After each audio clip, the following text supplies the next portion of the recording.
Episode 76 naughty girl. अब आगे। Hotel चील आउट।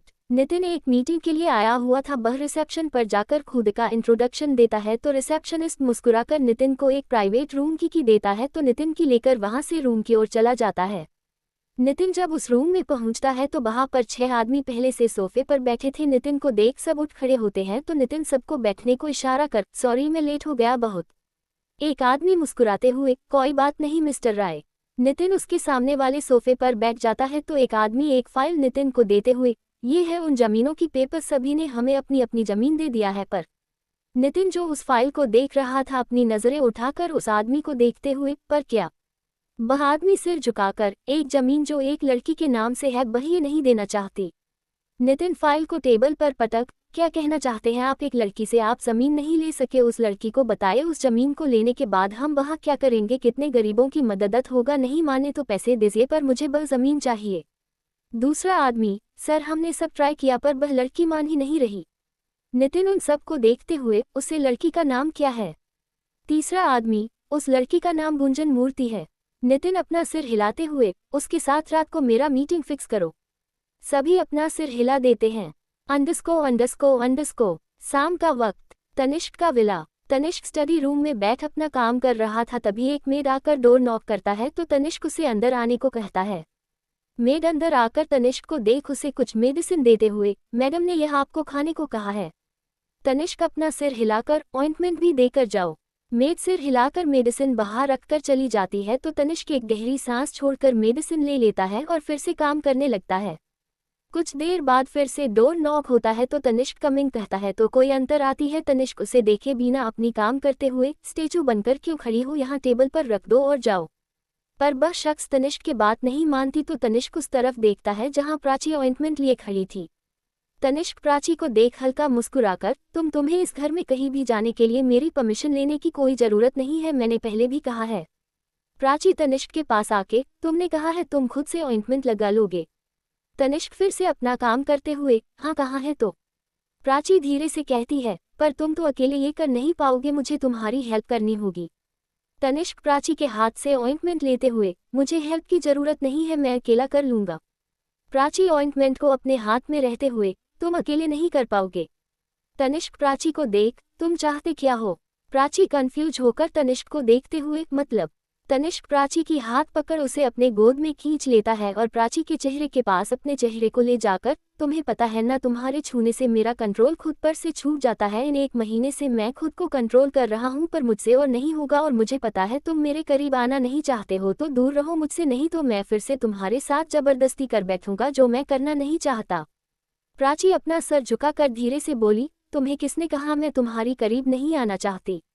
तनिष्क प्राची की बात सुनकर प्राची को देखने लगता है जो सिर झुकाकर बैठी थी, उसकी चेहरा शर्म से लाल हो गई थी।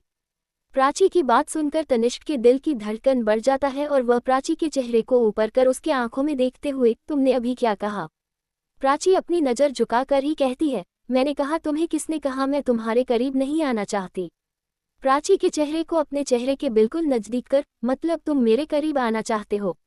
तनिष्क की सांस प्राची के चेहरे पर पड़ रही थी जिसे प्राची को अपने अंदर गर्माहट सी महसूस हो रही थी, साथ में उसके दिल की धड़कनें भी तेज हो गई थी और वह तनिष्क की दिल की धड़कनें भी महसूस कर पा रही थी। प्राची अपनी आंखें बंद करके फिर हाँ में सिर हिलाते हुए, मैं तुम्हारे करीब आना चाहती हूँ।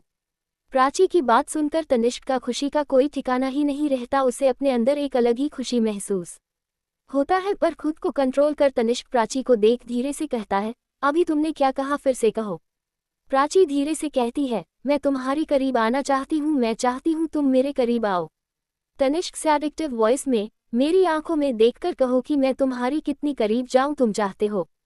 प्राची जिसे बहुत ज्यादा शर्मा रही थी वह अपनी पलकें नहीं उठाती तो तनिष्क उसके कुर्ती के अंदर अपने हाथ को डालकर उसके कमर पेट को सहलाते हुए उसके कमर पर चिकोटी काटकर, शर्माओ मत, बताओ मैं तुम्हारी कितनी करीब आऊं। आह! प्राची तनिष्क के ऐसा करने से हल्के से चीखाते हुए तनिष्क को देखते हैं और उसकी आंखों में देखते हुए कुछ कहती के तभी स्टडी रूम का डोर नॉक होती है। डोर नॉक होते ही प्राची जल्दी से तनिष्क से गोद से उठ जाती है और अपने कपड़े और बालों को ठीक करने लगती है। तनिष्क जिसका मूड बहुत ही ज्यादा खराब हो चुका था वह झुंझलाकर कमिंग कहता है तो एक मेड अंदर आते हैं। मेड सिर झुका के, सर सिद्धार्थ सर और टीना मैडम आई हुई है। मेड की बात सुनकर तनिष्क कुछ कहता के प्राची कहती है, टीना आई है, ठीक है, उनको बैठने को कहो, हम कुछ ही देर में आते हैं। प्राची की बात सुनकर मेड चली जाती है तो तनिष्क प्राची को देखते हुए, तुम इतना खुश हो तो कुछ ही देर में क्यों कहा, अभी क्यों नहीं गई? प्राची तनिष्क को देख, क्योंकि अभी तुम्हारे जख्मों में मुझे यह ऑइंटमेंट लगाना है ताकि तुम्हारी यह जख्म के जो निशान है वह जल्द से जल्द मिट जाए। तनिष्क प्राची की बात सुनकर फिर से उसका हाथ पकड़ उसे अपने ऊपर खींच लेता है और प्राची के बाल जो अभी एक बन में बंधे हुए थे उसे खोलकर प्राची के गाल पर हाथ रख, अगर तुम्हें मुझे देखने का इतना ही मन हो रहा है तो डायरेक्टली कह सकते हो, मैं मना थोड़ा ही करूंगा। प्राची मुंह बनाकर तनिष्क के शर्ट के बटन खोलते हुए, सभी को अपनी तरह ठरकी मत समझो, मुझे बस यह ऑइंटमेंट लगाना है और कुछ नहीं। प्राची की बात सुनकर तनिष्क उसे घूरते हुए, तुमने मुझे ठरकी कहा? प्राची तनिष्क के शर्ट को उतार के साइड में रखकर ऑइंटमेंट को लेकर उसके बॉडी में लगाते हुए, क्यों तुमने सुना नहीं? या फिर तुम्हारे कान खराब हो गए हैं जो फिर से पूछ रहे हो? तनिष्क प्राची को घूरते हुए, तुम्हें तो बताना पड़ेगा कि यह ठरकी की कितना बड़ा है। प्राची अपनी आंखें बड़ी करके तनिष्क को देखते हैं, तुम ये कैसी बातें कर रहे हैं? तनिष्क अपनी आंखें छोटी करके, पहले तुमने शुरू किया और अब मुझे कह रहे हो। प्राची अपनी आंखें छोटी करके, मैंने तो बस तुमको ठरकी कहा, जो तुम हो पर तुम तो। इतना कहते कहते प्राची चुप हो जाती है तो तनिष्क प्राची के शर्ट के अंदर फिर से हाथ डाल देता है और उसके पेट और कमर को अपने उंगलियों से सहलाते हैं। मैं तो कह रहा था तुम्हें बताना पड़ेगा मैं कितना बड़ा ठरकी हूँ, क्योंकि तुमने मुझे ठरकी कहा, पर तुम क्या समझ रहे थे, नॉटी गर्ल? प्राची अपना सिर झुकाकर तनिष्क की गोद से उठकर खुद को ठीक करके तनिष्क को उसका शर्ट देते हुए, शर्ट पहन के नीचे आ जाओ, मैं जा रही हूँ। इतना कहकर प्राची भागते हुए स्टडी रूम से बाहर निकल जाती है, जिसे देखकर चेहरे पर स्माइल आ जाता है और वह भी एक गहरी सांस छोड़कर अपने शर्ट को पहन लैपटॉप बंद करके स्टडी रूम से बाहर निकल जाता है। प्राची और तनिष्क जब हाल में आते हैं तो सोफे पर सिद्धार्थ और टीना बैठे हुए थे। टीना चारों तरफ देख रही थी। टीना को देख प्राची के चेहरे पर एक प्यारी सी स्माइल आ जाती है और वह भागते हुए टीना के पास जाती है। टीना जब प्राची को देखती है तो उठकर भागते हुए प्राची के पास जाकर उसे गले लगा लेती है। वही तनिष्क और सिद्धार्थ उन दोनों को ऐसे गले लगाते हुए देखा उनको घूर रहे थे। तभी उन सभी के कान में एक आवाज पड़ती है जो कह रहा था, तुम दोनों तो ऐसे गले मिल रहे हो जैसे पिछले जन्म के बिछड़े हुए प्रेमी हो। इस आवाज को सुनकर सभी डोर की तरफ देखते हैं। प्राची और टीना भी एक दूसरे से अलग होकर डोर की तरफ देखती है तो वहां पर शौर्य खड़ा था जो पहले से काफी ज्यादा दुबला पतला हो गया था। टीना शौर्य को घूरते हुए, जुबान संभाल के बात करो, बहन है हम दोनों, डर्टी माइंड। शौर्य अपने बाहें फैलाकर उन दोनों की ओर बढ़ते हुए, तुम दोनों एक दूसरे की बहन हो तो तुम दोनों गले मिले और मैं तो तुम दोनों की बचपन का यार हूं ना, इतने दिनों बाद हम मिले हैं तो मुझे हग नहीं करोगे? शौर्य की बात सुनकर प्राची और टीना दोनों मुस्कुरा देते हैं और शौर्य की ओर बढ़ने ही लगे थे कि सिद्धार्थ और तनिष्क उन दोनों का हाथ पकड़ उनको अपने पास खींचकर अपने पीछे करके शौर्य को घूरने लगता है। उन दोनों की हरकत देख शौर्य मुंह बनाकर, यार मैं आप लोगों की भाई हूँ, ऐसे मत घूरिए, वैसे भी मैं उन दोनों को अपनी बहन मानता हूँ, अब क्या मैं अपने बहन को हक भी नहीं कर सकता? सिद्धार्थ शौर्य को घूरते हुए, मुझे नहीं पसंद कोई भी लड़का मेरे गर्लफ्रेंड को टच करे, चाहे वह मेरा भाई ही क्यों ना हो। सिद्धार्थ की बात सुनकर शौर्य मुंह बनाते हुए, यार इतना भी पॉसेसिव होना अच्छी बात नहीं है, आप दोनों की इस हरकत को देखकर मुझे पक्का यकीन हो रहा है आप दोनों सच में ट्विंस हैं।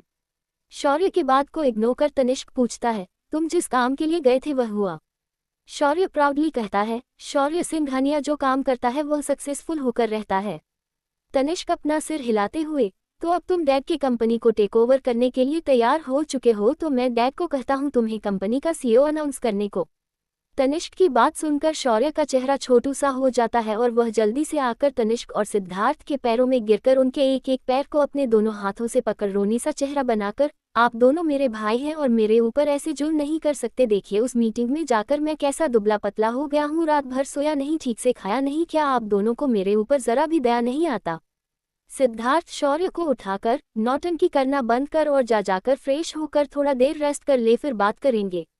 शौर्य जल्दी से अपना सिरहा में हिलाकर वहां से भागते हुए ऊपर की ओर चली जाती है जहां पर उसका रूम था। वही प्राची जो सिद्धार्थ की बात सुनकर हैरानी से उन दोनों को देख रही थी, वह पूछता है, आप और टीना रिलेशन में है कब से? प्राची की बात पर सभी प्राची को देखने लगते हैं जो हैरानी से टीना और सिद्धार्थ को देख रही थी। _ मल्हार हाउस। मनीषा इस वक्त किचन में थी और वह किचन को साफ कर रही थी। सभी मेड शाम का वक्त आराम करने अपने अपने कमरे में चले गए थे क्योंकि इस वक्त ज्यादा काम नहीं था, बस कुछ काम था जो मनीषा कर रही थी जिसे करके मनीषा भी आराम करने जाने वाली थी। किचन को साफ करने के बाद मनीषा किचन से बाहर आती है और जैसे ही सामने देखती है तो सामने सौरभ अपने पैंट की जेब में हाथ डाले खड़ा उसे ही देख रहा था। सौरभ को देख मनीषा अपनी सिर झुका के वहां से जाने लगती है तो सौरभ जाते हुए मनीषा की हाथ पकड़ उसे अपने पास खींचकर मनीषा के चेहरे को देखते हुए, तुम्हें क्या हुआ है? मनीषा सौरभ के चेहरे को देख हल्का मुस्कुरा कर, मुझे क्या होगी सर? मुझे कुछ नहीं हुई, मैं तो बिल्कुल ठीक हूँ। मनीषा की बात और उसकी मुस्कान को देख सौरभ का पकड़ उसके कमर पर कस जाता है और वह थोड़े गुस्से में, एक्टिंग करना बंद करो और कहो क्या बात है, क्यों तुम ऐसे बिहेव कर रहे हो? मनीषा फिर मुस्कुरा कर कहती है, मैं कैसे बिहेव किया मुझे समझ नहीं आ रही है सर, आप क्या कह रहे हैं? फिर खुद को छुड़ाते हुए, और प्लीज सर मुझे छोड़िए, यहाँ पर कोई भी आ सकता है और आपके पापा भी यही आए हुए हैं तो। मनीषा की बात पर सौरभ चारों तरफ फेंकता है और मनीषा का हाथ पकड़ उसे अपने साथ अपने रूम की ओर ले जाने लगता है। मनीषा भी चुपचाप सौरभ के साथ उसके रूम की ओर चली जाती है, पर कोई था जो ऐसे सौरभ को मनीषा को ले जाते हुए देख लेता है जिसे देख उसकी आंखें छोटी हो जाती है। _ आर्यन का विला। आर्यन जो अभी किसी डायरेक्टर से अपनी नई मूवी के बारे में बात कर रहा था, तभी वहां पर उसका मैनेजर आता है। मैनेजर को देख आर्यन कॉल कट कर देता है और मैनेजर को देखने लगता है। मैनेजर सर झुका के आर्यन को ग्रेट करते हुए, गुड इवनिंग सर। आर्यन मुंह बनाकर, ये फॉर्मेलिटी बंद करो और जल्दी से कहो यहाँ क्यों आए हो अभी। मैनेजर अपने फोन को आगे करके आर्यन को दिखाकर, रिद्धि मैडम इटली गई है क्या, उन्होंने आपको बताया? मैनेजर की बात सुनकर आर्यन हैरानी से उसको देखता है और फिर फोन में देखता है जहां पर कार में रिद्धि की एक क्यूट सी फोटो थी और उसके ऊपर कैप्शन था, फाइनली मैं इटली पहुंच गई, यहां से मेरी न्यू जर्नी स्टार्ट। आर्यन आंखें छोटी करके उन फोटो को देखने के बाद मैनेजर को देख, यह क्या बकवास है, उसने मुझे बताया नहीं, पर यह कैसे हो सकता है? कुछ दिनों से वह अजीब बिहेव कर रही है, कॉल नहीं करती है, मिलने की जिद नहीं करती, पता करो तो क्या हुआ। आर्यन को देख मैनेजर आर्यन के सामने बैठ जाता है और कहता है, उस दिन जब हम बात कर रहे थे यह नकली गर्लफ्रेंड बॉयफ्रेंड का, तब रिद्धि मैडम आई थी और उन्होंने सब सुन लिया। मैनेजर की बात सुनकर आर्यन याद करने लगता है कि उसे दिन क्या हुआ था। फ्लैशबैक। आर्यन अपने रूम में फ्रस्ट्रेटेड हो रहा था क्योंकि यह बात जब उसके फैमिली को पता चला तो वह लोग रिद्धि से मिलना चाहते थे क्योंकि उनको भी रिद्धि पसंद आ गई थी, पर आर्यन रिद्धि को अपने लाइफ में नहीं लाना चाहता था। आर्यन फोन पर अपने डैड से बात करते हुए, डैड अभी बस हम गर्लफ्रेंड बॉयफ्रेंड हैं और कुछ ही महीने हुए हैं हम रिलेशन में आए, तो प्लीज आप अभी यह सब शादी वादी मत कहिए, मुझसे भी बड़ा भैया है ना, तो उनकी शादी कराइए है। उधर से आर्यन का डैड, आर्यन तुम्हारे भैया की कोई गर्लफ्रेंड नहीं है पर तुम्हारा है। आर्यन चीरते हुए, गर्लफ्रेंड है तो क्या हुआ, मैं उससे शादी नहीं करना चाहता, बस टाइम पास कर रहा हूँ उसके साथ, समझ मा। आर्यन का डैड उधर से गुस्सा करते हुए, आर्यन तुम कब से लड़कियों के साथ टाइम पास करने लगे, अगर तुम्हें उस लड़की के साथ नहीं रहना तो उसके फीलिंग्स के साथ खेलने का भी कोई हक नहीं है तुम्हारा। आर्यन गहरी सांस छोड़कर, डैड प्लीज मैं प्रॉब्लम में फंस गया था, उसके लिए मैंने ये किया, एक्चुअली मेरा एक क्लोज फ्रेंड प्राची, उसके और मेरा नाम जू का एक कैंडल निकला था और वैसे ही प्राची के साथ बहुत कुछ हो गया, तो मैं नहीं चाहता था कि फिर से एक स्कैंडल में फंसे मेरे फैंस उसे हर्ट करें, इसकी वजह से मैंने बस रिद्धि का सहारा लिया है प्राची को इन सब से बचने के लिए। आर्यन का डैड, क्या उस लड़की को ये सब पता है कि यह सब बस एक नाटक है? आर्यन को पता था अगर वह नहीं कहेगा तो उसका डैड उसे जान से ही मार देगा, इसलिए वह अपना सिर हाँ में हिलाते हुए, हाँ उसे सब पता है, प्राची उसकी भी फ्रेंड है और वह भी मेरा हेल्प कर रही है। आर्यन की बात सुनकर उसका डैड और कुछ नहीं कहता तो वह लोग कुछ और बातें करके कॉल कट कर देते हैं। तभी रूम में मैनेजर आता है जिसे देख आर्यन गुस्सा करते हुए, मुझे उस लड़की के साथ और नहीं जुड़ना, प्लीज ये सब सेटल करो। डैड तक ये बात पहुंच गई और वह उसे लड़की के साथ मुझे शादी करने को कह रहा है, कैन यू इमेजिन। मैनेजर मुंह बनाते हुए, शादी करने से क्या ही होता है, वैसे भी रिद्धि मैडम ब्यूटीफुल है, आपके स्टैंडर्ड की है, टैलेंटेड भी है। आर्यन गुस्से में मैनेजर को देख, पर मुझे वह जरा भी पसंद नहीं है, हमेशा सबके साथ चिपकती रहती है, बहुत चीप है ये लड़की और मुझे ऐसे चिप लड़की पसंद नहीं। मैनेजर अपना सिर हिला के, पता है बस कुछ साल ही झेल लीजिए। आर्यन कुछ कहने ही वाला था तभी बाहर से कुछ गिरने की आवाज सुनाई देता है, तो वह दोनों एक दूसरे को देखते हुए जल्दी से बाहर जाते हैं तो बाहर एक फ्लावर पॉट गिरा हुआ था जो टूट चुका था और वहां पर कोई भी नहीं था। Flashback and. आर्यन सोचते हुए, मतलब उस दिन रिद्धि आई थी। मैनेजर अपना सिर हिलाकर, हाँ पर आप इतना टेंस क्यों हैं? आपको तो खुश होना चाहिए, अब वह लड़की आपको परेशान नहीं करेगी, आपकी लाइफ से वह चली गई है और आप चिंता मत करना, उन्होंने ऐसा कुछ भी नहीं कहा जिससे सबको ये लगे आप दोनों का ब्रेकअप हो गया है, उल्टा उन्होंने आपको सबके सामने अच्छा ही कहा है। आर्यन कंफ्यूज होकर मैनेजर को देख, मैं उसके लिए टेंशन नहीं हूँ, मैं इसलिए परेशान हूँ कि अब मेरे फैंस वर्ल्ड कैसे रिएक्ट करेगा और तुम क्या कह रहे हो सबके सामने मुझे अच्छा बनाया मतलब। मैनेजर अपना फोन में रिद्धि के पहले की कुछ पोस्ट दिखाते हुए, ये देखिए इनमें कैप्शन है, may everyone gets such a loving and caring partner who supports you at every step. I am very lucky to have a partner like Aryan who can stay away from me for my future. Thank you Aryan and I love you. Caption को सुनने के बाद आर्यन हैरानी से कहता है, उसने तो मुझे कहा ही नहीं कि वह कहीं पर जा रही है या फिर कुछ भी, तो ये सब करने का क्या। आर्यन की बात को काटते हुए मैनेजर कहा, रिद्धि मैम आपसे बहुत प्यार करती है, आपने उनको यूज किया उसके बाद भी उन्होंने आपको एक भी सवाल नहीं किया और आप उनको अपने आसपास पसंद नहीं करते हैं, इसीलिए वह आपसे दूर चले गए हैं और आपकी प्रॉब्लम भी सॉल्व कर दिया। सबके सामने ये बताया कि वह अपने करियर के लिए आपसे दूर जा रही है जिसमें आप उनको सपोर्ट कर रहे हैं, इससे आप उससे दूर भी रहेंगे और सबको ये भी लगेगा आप दोनों अभी भी रिलेशन में हैं।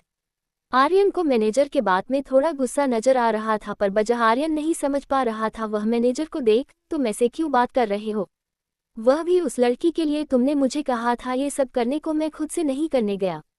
मैनेजर अपना सिर झुका के, हाँ सर मुझे पता है गलती मेरी है, इसलिए मुझे बहुत ज़्यादा गिल्ट फील हो रहा है कि मैंने एक मासूम सी लड़की का दिल दुखाया, उसके दिल को ऐसे टुकड़ों में बांटा, उसके प्यार का फ़ायदा उठाया। वह लड़की सच में आपसे प्यार करती है, मुझे ऐसा नहीं करना चाहिए था। आर्यन मैनेजर को घूरते हुए, जब इतना ही गिल्टी फील हो रहा है तो जाओ जाकर इटली में उससे माफ़ी मांगते आओ, यहाँ पर नौटंकी मत करो। मैनेजर कुछ नहीं कहता, बस अपना सिर झुका के वहाँ से चला जाता है और आर्यन भी अपना सिर झटक खुद से कहता है, अच्छा ही हुआ चली गई, मेरे सारे प्रॉब्लम सॉल्व। इतना कहकर आर्यन उठकर वहाँ से अपने वॉशरूम की ओर चला जाता है। क्या नितिन की बात पर गुंजन अपने जमीन को नितिन को दे देगा? सिद्धार्थ और टीना की रिलेशन के बारे में जानकर प्राची क्या करेगी? क्या आर्यन का रिद्धि के प्यार को समझ पाएगा? एपिसोड 77 तूने हर रात हर पल रोमांस किया है। अब आगे, तनिष्क का विला, तनिष्क का रूम। प्राची टीना को घूर रही थी और टीना सिर झुका के खड़ी थी। प्राची गुस्से में, टीना सिद्धार्थ भैया तुझसे 7 साल बड़े हैं, तू उनके साथ रिलेशन में कैसे आ सकती है? टीना वैसे ही सिर झुकाकर, दी मैं उनसे प्यार करती हूँ और प्यार उम्र नहीं देखती। प्राची टीना को घूरते हुए, हाँ उम्र नहीं देखती, पर तुझे पता नहीं है उनकी एंगेजमेंट हो गया है। टीना हैरानी से प्राची को देख, यह आप क्या कह रहे हैं? प्राची टीना के दोनों कंधों को पकड़, सही कह रही हूँ मैं, तू इस रिश्ते से पीछे हट जा, यहाँ तुझे दर्द के सिवा कुछ नहीं मिलेगी। टीना सिर ना में हिलाते हुए, पर दी उन्होंने कहा है वह बस मेरे हैं और मैं ही उनके लाइफ में पहली और आखिरी लड़की हूँ। प्राची टीना के गाल पर हाथ रख, ये झूठ है, बहू उस लड़की के साथ एंगेज्ड है जिसके साथ उन्होंने 8 साल पहले जबरदस्ती किया था। हाँ मानती हूँ वह ऐसा नहीं कर सकते, पर इसके चलते उस लड़की के साथ उनकी एंगेजमेंट करा दी गई थी। टीना रोते हुए प्राची को देख, पर दी तो उसने झूठ क्यों कहा? उसने मेरी यूज किया। ये कहते हुए टीना नीचे बैठ जाती है। वही टीना की बात सुनकर प्राची की दिमाग सुन्न पड़ गई थी। वह नीचे बैठे रो रहे टीना को देखती है और खुद भी उसके साथ बैठ टीना को देख, क्या कहा तूने? सिद्धार्थ भैया ने तुझे यूज किया मतलब? टीना प्राची से नजरें चुराते हुए, सॉरी दी, पर मैंने सिद्धार्थ को अपनी सब। टीना की बात पूरी होने से पहले प्राची टीना के गाल में एक जोरदार थप्पड़ जड़ देती है और रोते हुए कहती है, छोटी तू ऐसा कैसे कर सकती है? बस एक लड़का जिसके साथ तू बस कुछ ही महीने हुए हैं मिली है तूने उनके साथ। टीना रोते हुए प्राची को गले लगाकर, सॉरी दी, मुझे पता है मैंने गलत किया, पहले जब ये हुआ तब मैं नशे में थी, जब मैंने खुद को उनको सौंप दिया, फिर मुझे माफ कर दो दी। टीना ये सब कहते हुए बहुत रो रही थी, जिससे प्राची भी रोते हुए उसे गले लगा लेती है और टीना को शांत करने लगती है। कुछ 10 मिनट बाद टीना कुछ शांत होती है। टीना को शांत देख प्राची उससे अलग होती है और उठकर रूम की डोर की तरफ जाते हुए, सिद्धार्थ भैया को इसका जवाब देना होगा, उन्होंने क्यों ऐसे मेरी बहन यूज किया, उसकी लाइफ खराब किया, मैं उनको नहीं छोड़ूंगी। इतना कहते हुए प्राची आगे की ओर जा रही थी। प्राची को ऐसे जाते देख टीना जल्दी से उठकर प्राची के पास जाकर प्राची की हाथ पकड़ लेती है और प्राची को रोकते हूँ, प्लीज दी आप उनको कुछ मत कहिए प्लीज। प्राची टीना से अपनी हाथ छुरा के, क्यों, क्या तू अभी भी उसे इंसान के साथ?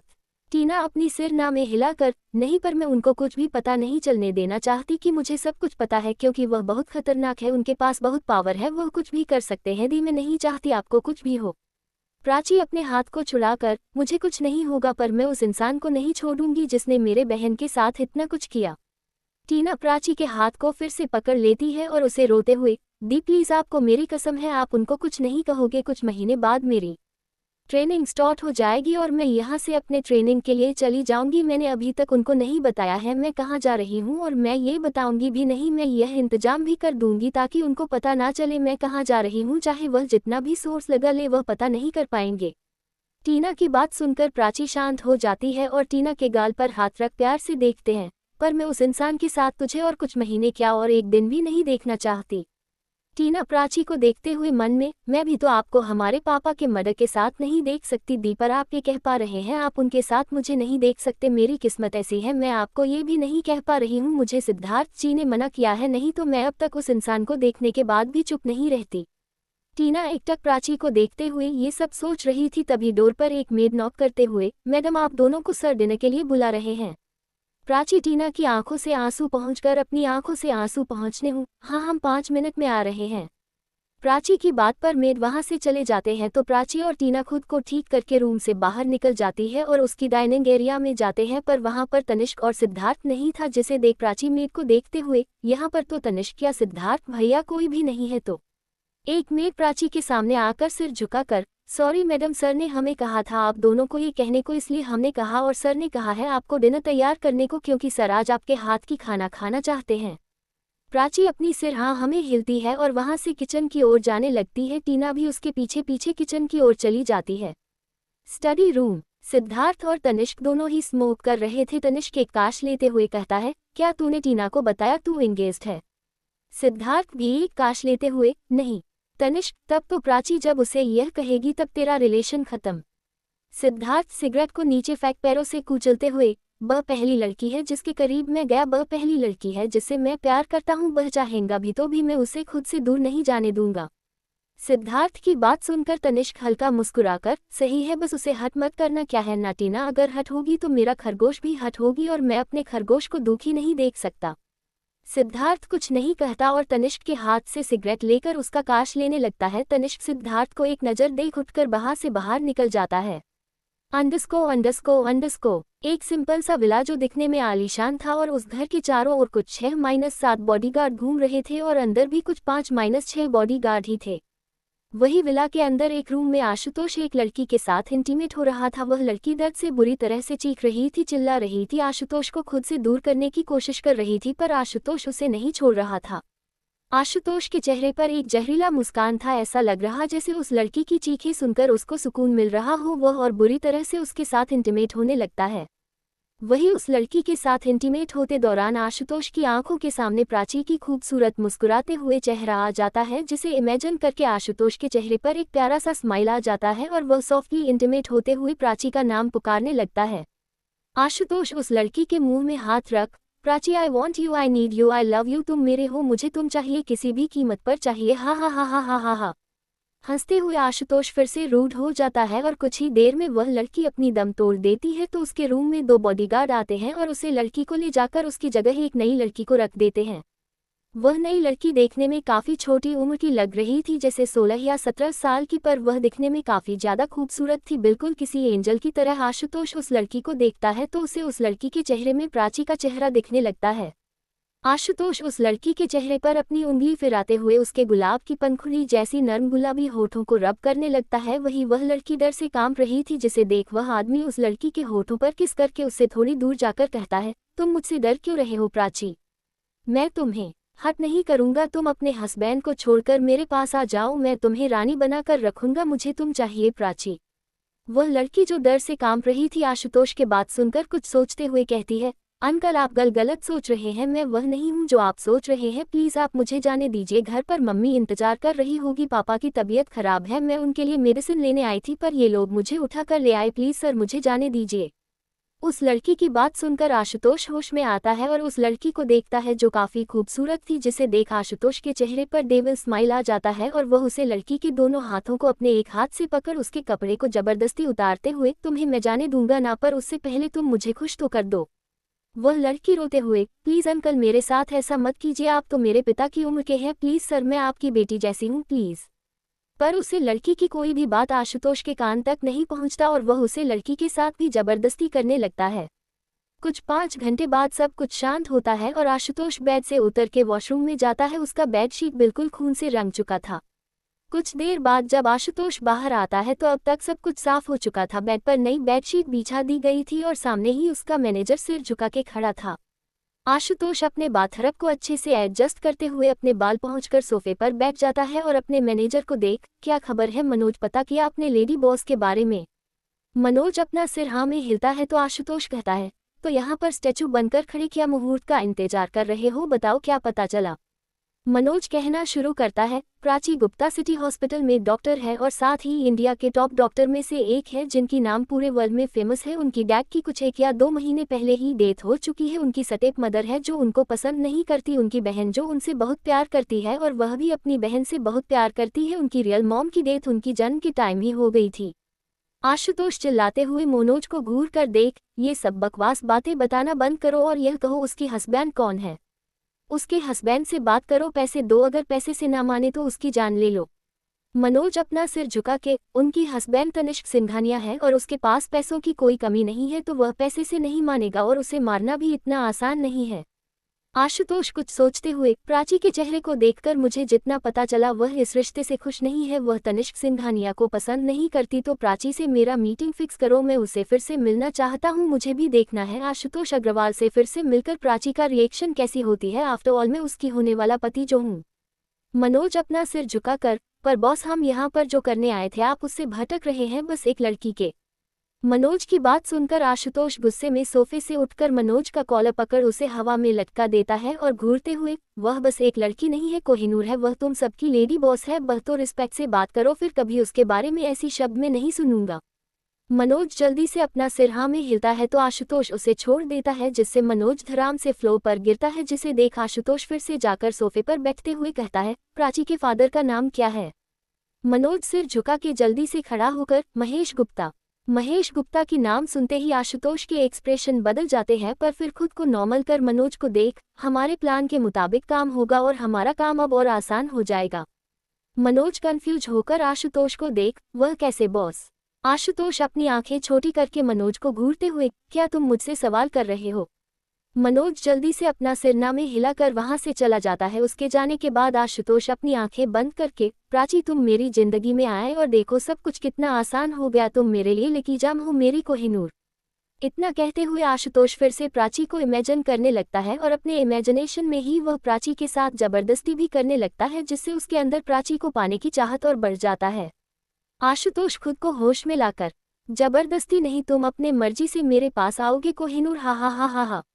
अंडरस्को तनिष्क का विला। सभी डिनर कर रहे थे, इस वक्त सब कुछ नॉर्मल ही थी। डिनर हो जाने के बाद सिद्धार्थ तनिष्क और प्राची को देख, तो अब हम चलते हैं।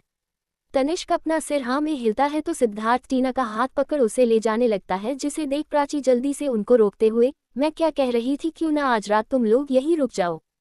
प्राची की बात सुनकर तनिष्क उसे घूरने लगता है। सिद्धार्थ भी प्राची को देख, अचानक। प्राची मुस्कुराते हुए, अचानक नहीं भैया, वह बहुत दिन हो गए ना मैं और टीना एक दूसरे से अच्छे से मिले नहीं, बात नहीं किया, तो मैं चाहती हूँ आज रात हम एक साथ रहकर बात करें। टीना प्राची को देखते हैं और वह समझ जाती है प्राची सिद्धार्थ के साथ उसे अकेले छोड़ने में डर रही है, वह सिद्धार्थ से उसको दूर रखना चाहती है। तो टीना भी अपनी सिर हिलाते हुए, रुक जाते हैं ना, मुझे भी दी से बहुत बातें करनी है। टीना की बात सुनकर सिद्धार्थ मान जाता है तो प्राची टीना की हाथ पकड़ उसे अपने साथ ले जाते हुए, तो मैं और टीना गेस्ट रूम में रह जाते हैं, सिद्धार्थ भाई दूसरे गेस्ट रूम में रह जाएंगे। तनिष्क बस जाते हुए प्राची को घूर कर देखता है, जिसे देख सिद्धार्थ उसके कंधे पर हाथ रख, क्या आज रात का तेरा कुछ प्लान था? प्लान तो कल का था ना, तो आज हमारे रहने से तू इतना गुस्सा क्यों हो रहा है? तनिष्क सिद्धार्थ को घूरते हुए, क्योंकि आज मैं अपने पत्नी के साथ बहुत दिनों बाद रोमांस करने वाला था, पर तूने और तेरे गर्लफ्रेंड ने सारा चौपट कर दिया। सिद्धार्थ मुंह बनाकर, तो मेरा भी रात का रोमांस चौपट हो गया ना, इसमें बुरा मानने वाली क्या बात है? तनिष्क दांत पीसते हुए, तूने हर रात हर पल रोमांस किया है, पर मैं पिछले 1 महीने से ज्यादा वक्त हो गया प्राची ने खुद को छूने भी नहीं दिया मुझे। इतना कहकर तनिष्क गुस्से में वहां से अपने रूम में चला जाता है। सिद्धार्थ भी अपना सिर ना में हिला कर जाते हुए तनिष्क को देख, मैं तो बेड से उठता ही नहीं था, खाना पीना बंद करके बस रोमांस ही करता था, काम तो कुछ था ही नहीं, मेरा ऑफिस भी तू चलाता था ना। तनिष्क सिद्धार्थ के बातों का कोई रिप्लाई नहीं देता, फिर सिद्धार्थ भी वहां से अपने रूम की ओर चला जाता है। प्राची टीना को अपने साथ ले जाकर उसके सिर को सहलाते हुए उसे सुला देती है और फिर खुद भी सो जाती है। वही सिद्धार्थ और तनिष्क को तो नींद ही नहीं आ रहा था। वह दोनों काफी देर रात तक करवट बदलते रहे और फिर करीब रात के 2:30 बजे उन दोनों को नींद आता है।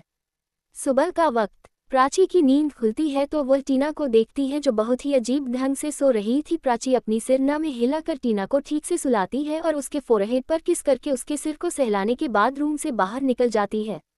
प्राची के जाते ही टीना अपनी आंखें खोलती है और डोर को देखते हुए, सॉरी दीदी, पर मैंने रात भर बहुत सोचा और सब सोचने के बाद मुझे यही रियलाइज हुआ कि मैं सिद्धार्थ को नहीं छोड़ सकती। उसने मुझसे झूठ कहा कि वह सिर्फ मेरा है, मुझे उसके मैं उसे सजा देकर रहूंगी। वह उस नागिन से शादी करेगा ना, मैं उनकी शादी हो ही नहीं दूंगी।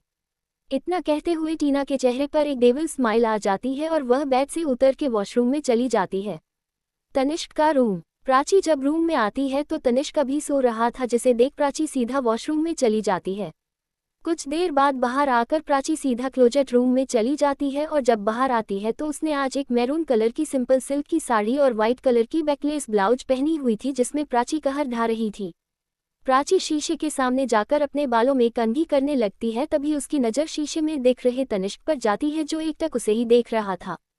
प्राची पीछे पलट के देखती है तो तनिष्क अभी भी उसे वैसे ही देख रहा था। प्राची फिर से अपने बालों में कंघी करते हुए, तुम उठ गए तो जाओ फ्रेश हो जाओ, फिर ब्रेकफास्ट कर लो, मुझे हॉस्पिटल जाना है, तुम्हें मेडिसिन देकर मैं हॉस्पिटल के लिए निकलूंगी। इतना कहते हुए प्राची अपने मंगलसूत्र को ठीक करके सामने रखे सिंदूर को उठाने ही वाली थी कि इतने में तनिष्क उसके पास आ जाता है और सिंदूर लेकर प्राची को पहनते हुए, आज तुम अपनी सिंदूर और मंगलसूत्र छुपाने नहीं वाले क्या? प्राची तनिष्क को देखते हुए, नहीं, क्योंकि सबको पता चल ही गई है कि मैं मैरिड हूं तो छुपाने का क्या फायदा। पर डोंट दी वरी, किसी को यह नहीं पता मेरा पति कौन है और मैं बताऊंगा भी। तनिष्क प्राची की कमर पकड़ उसे खुद से चिपका कर प्राची के चेहरे को देखते हुए, क्यों तुम किसी को बताना नहीं चाहते कि मैं तुम्हारी पति हूँ? प्राची तनिष्क को खुद से दूर करके, आप नहीं चाहते ना यह, इसलिए मैं यह नहीं करूंगी। तनिष्क प्राची को फिर से अपने पास खींचकर, हाँ तुम किसी को मत बताओ कि मैं तुम्हारी पति हूँ, क्योंकि मेरे एनिमीज की कोई कमी नहीं है। अगर किसी को पता चलेगा तुम मेरी बीवी हो तो वह मुझे हर्ट करने के लिए तुम्हें टारगेट करेगा, जो मैं नहीं चाहता।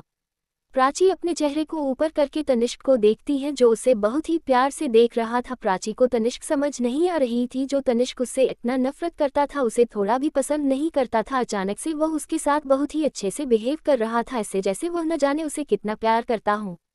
तनिष्क प्राची को ऐसे खुद को देखते देख प्राची की ओर करीब जाने लगता है और उसके होठों पर किस करने लगता है, जिससे प्राची हैरानी से आंखें बड़ी कर तनिष्क को देखती है जो अपनी आंखें बंद करके प्राची को किस कर रहा था।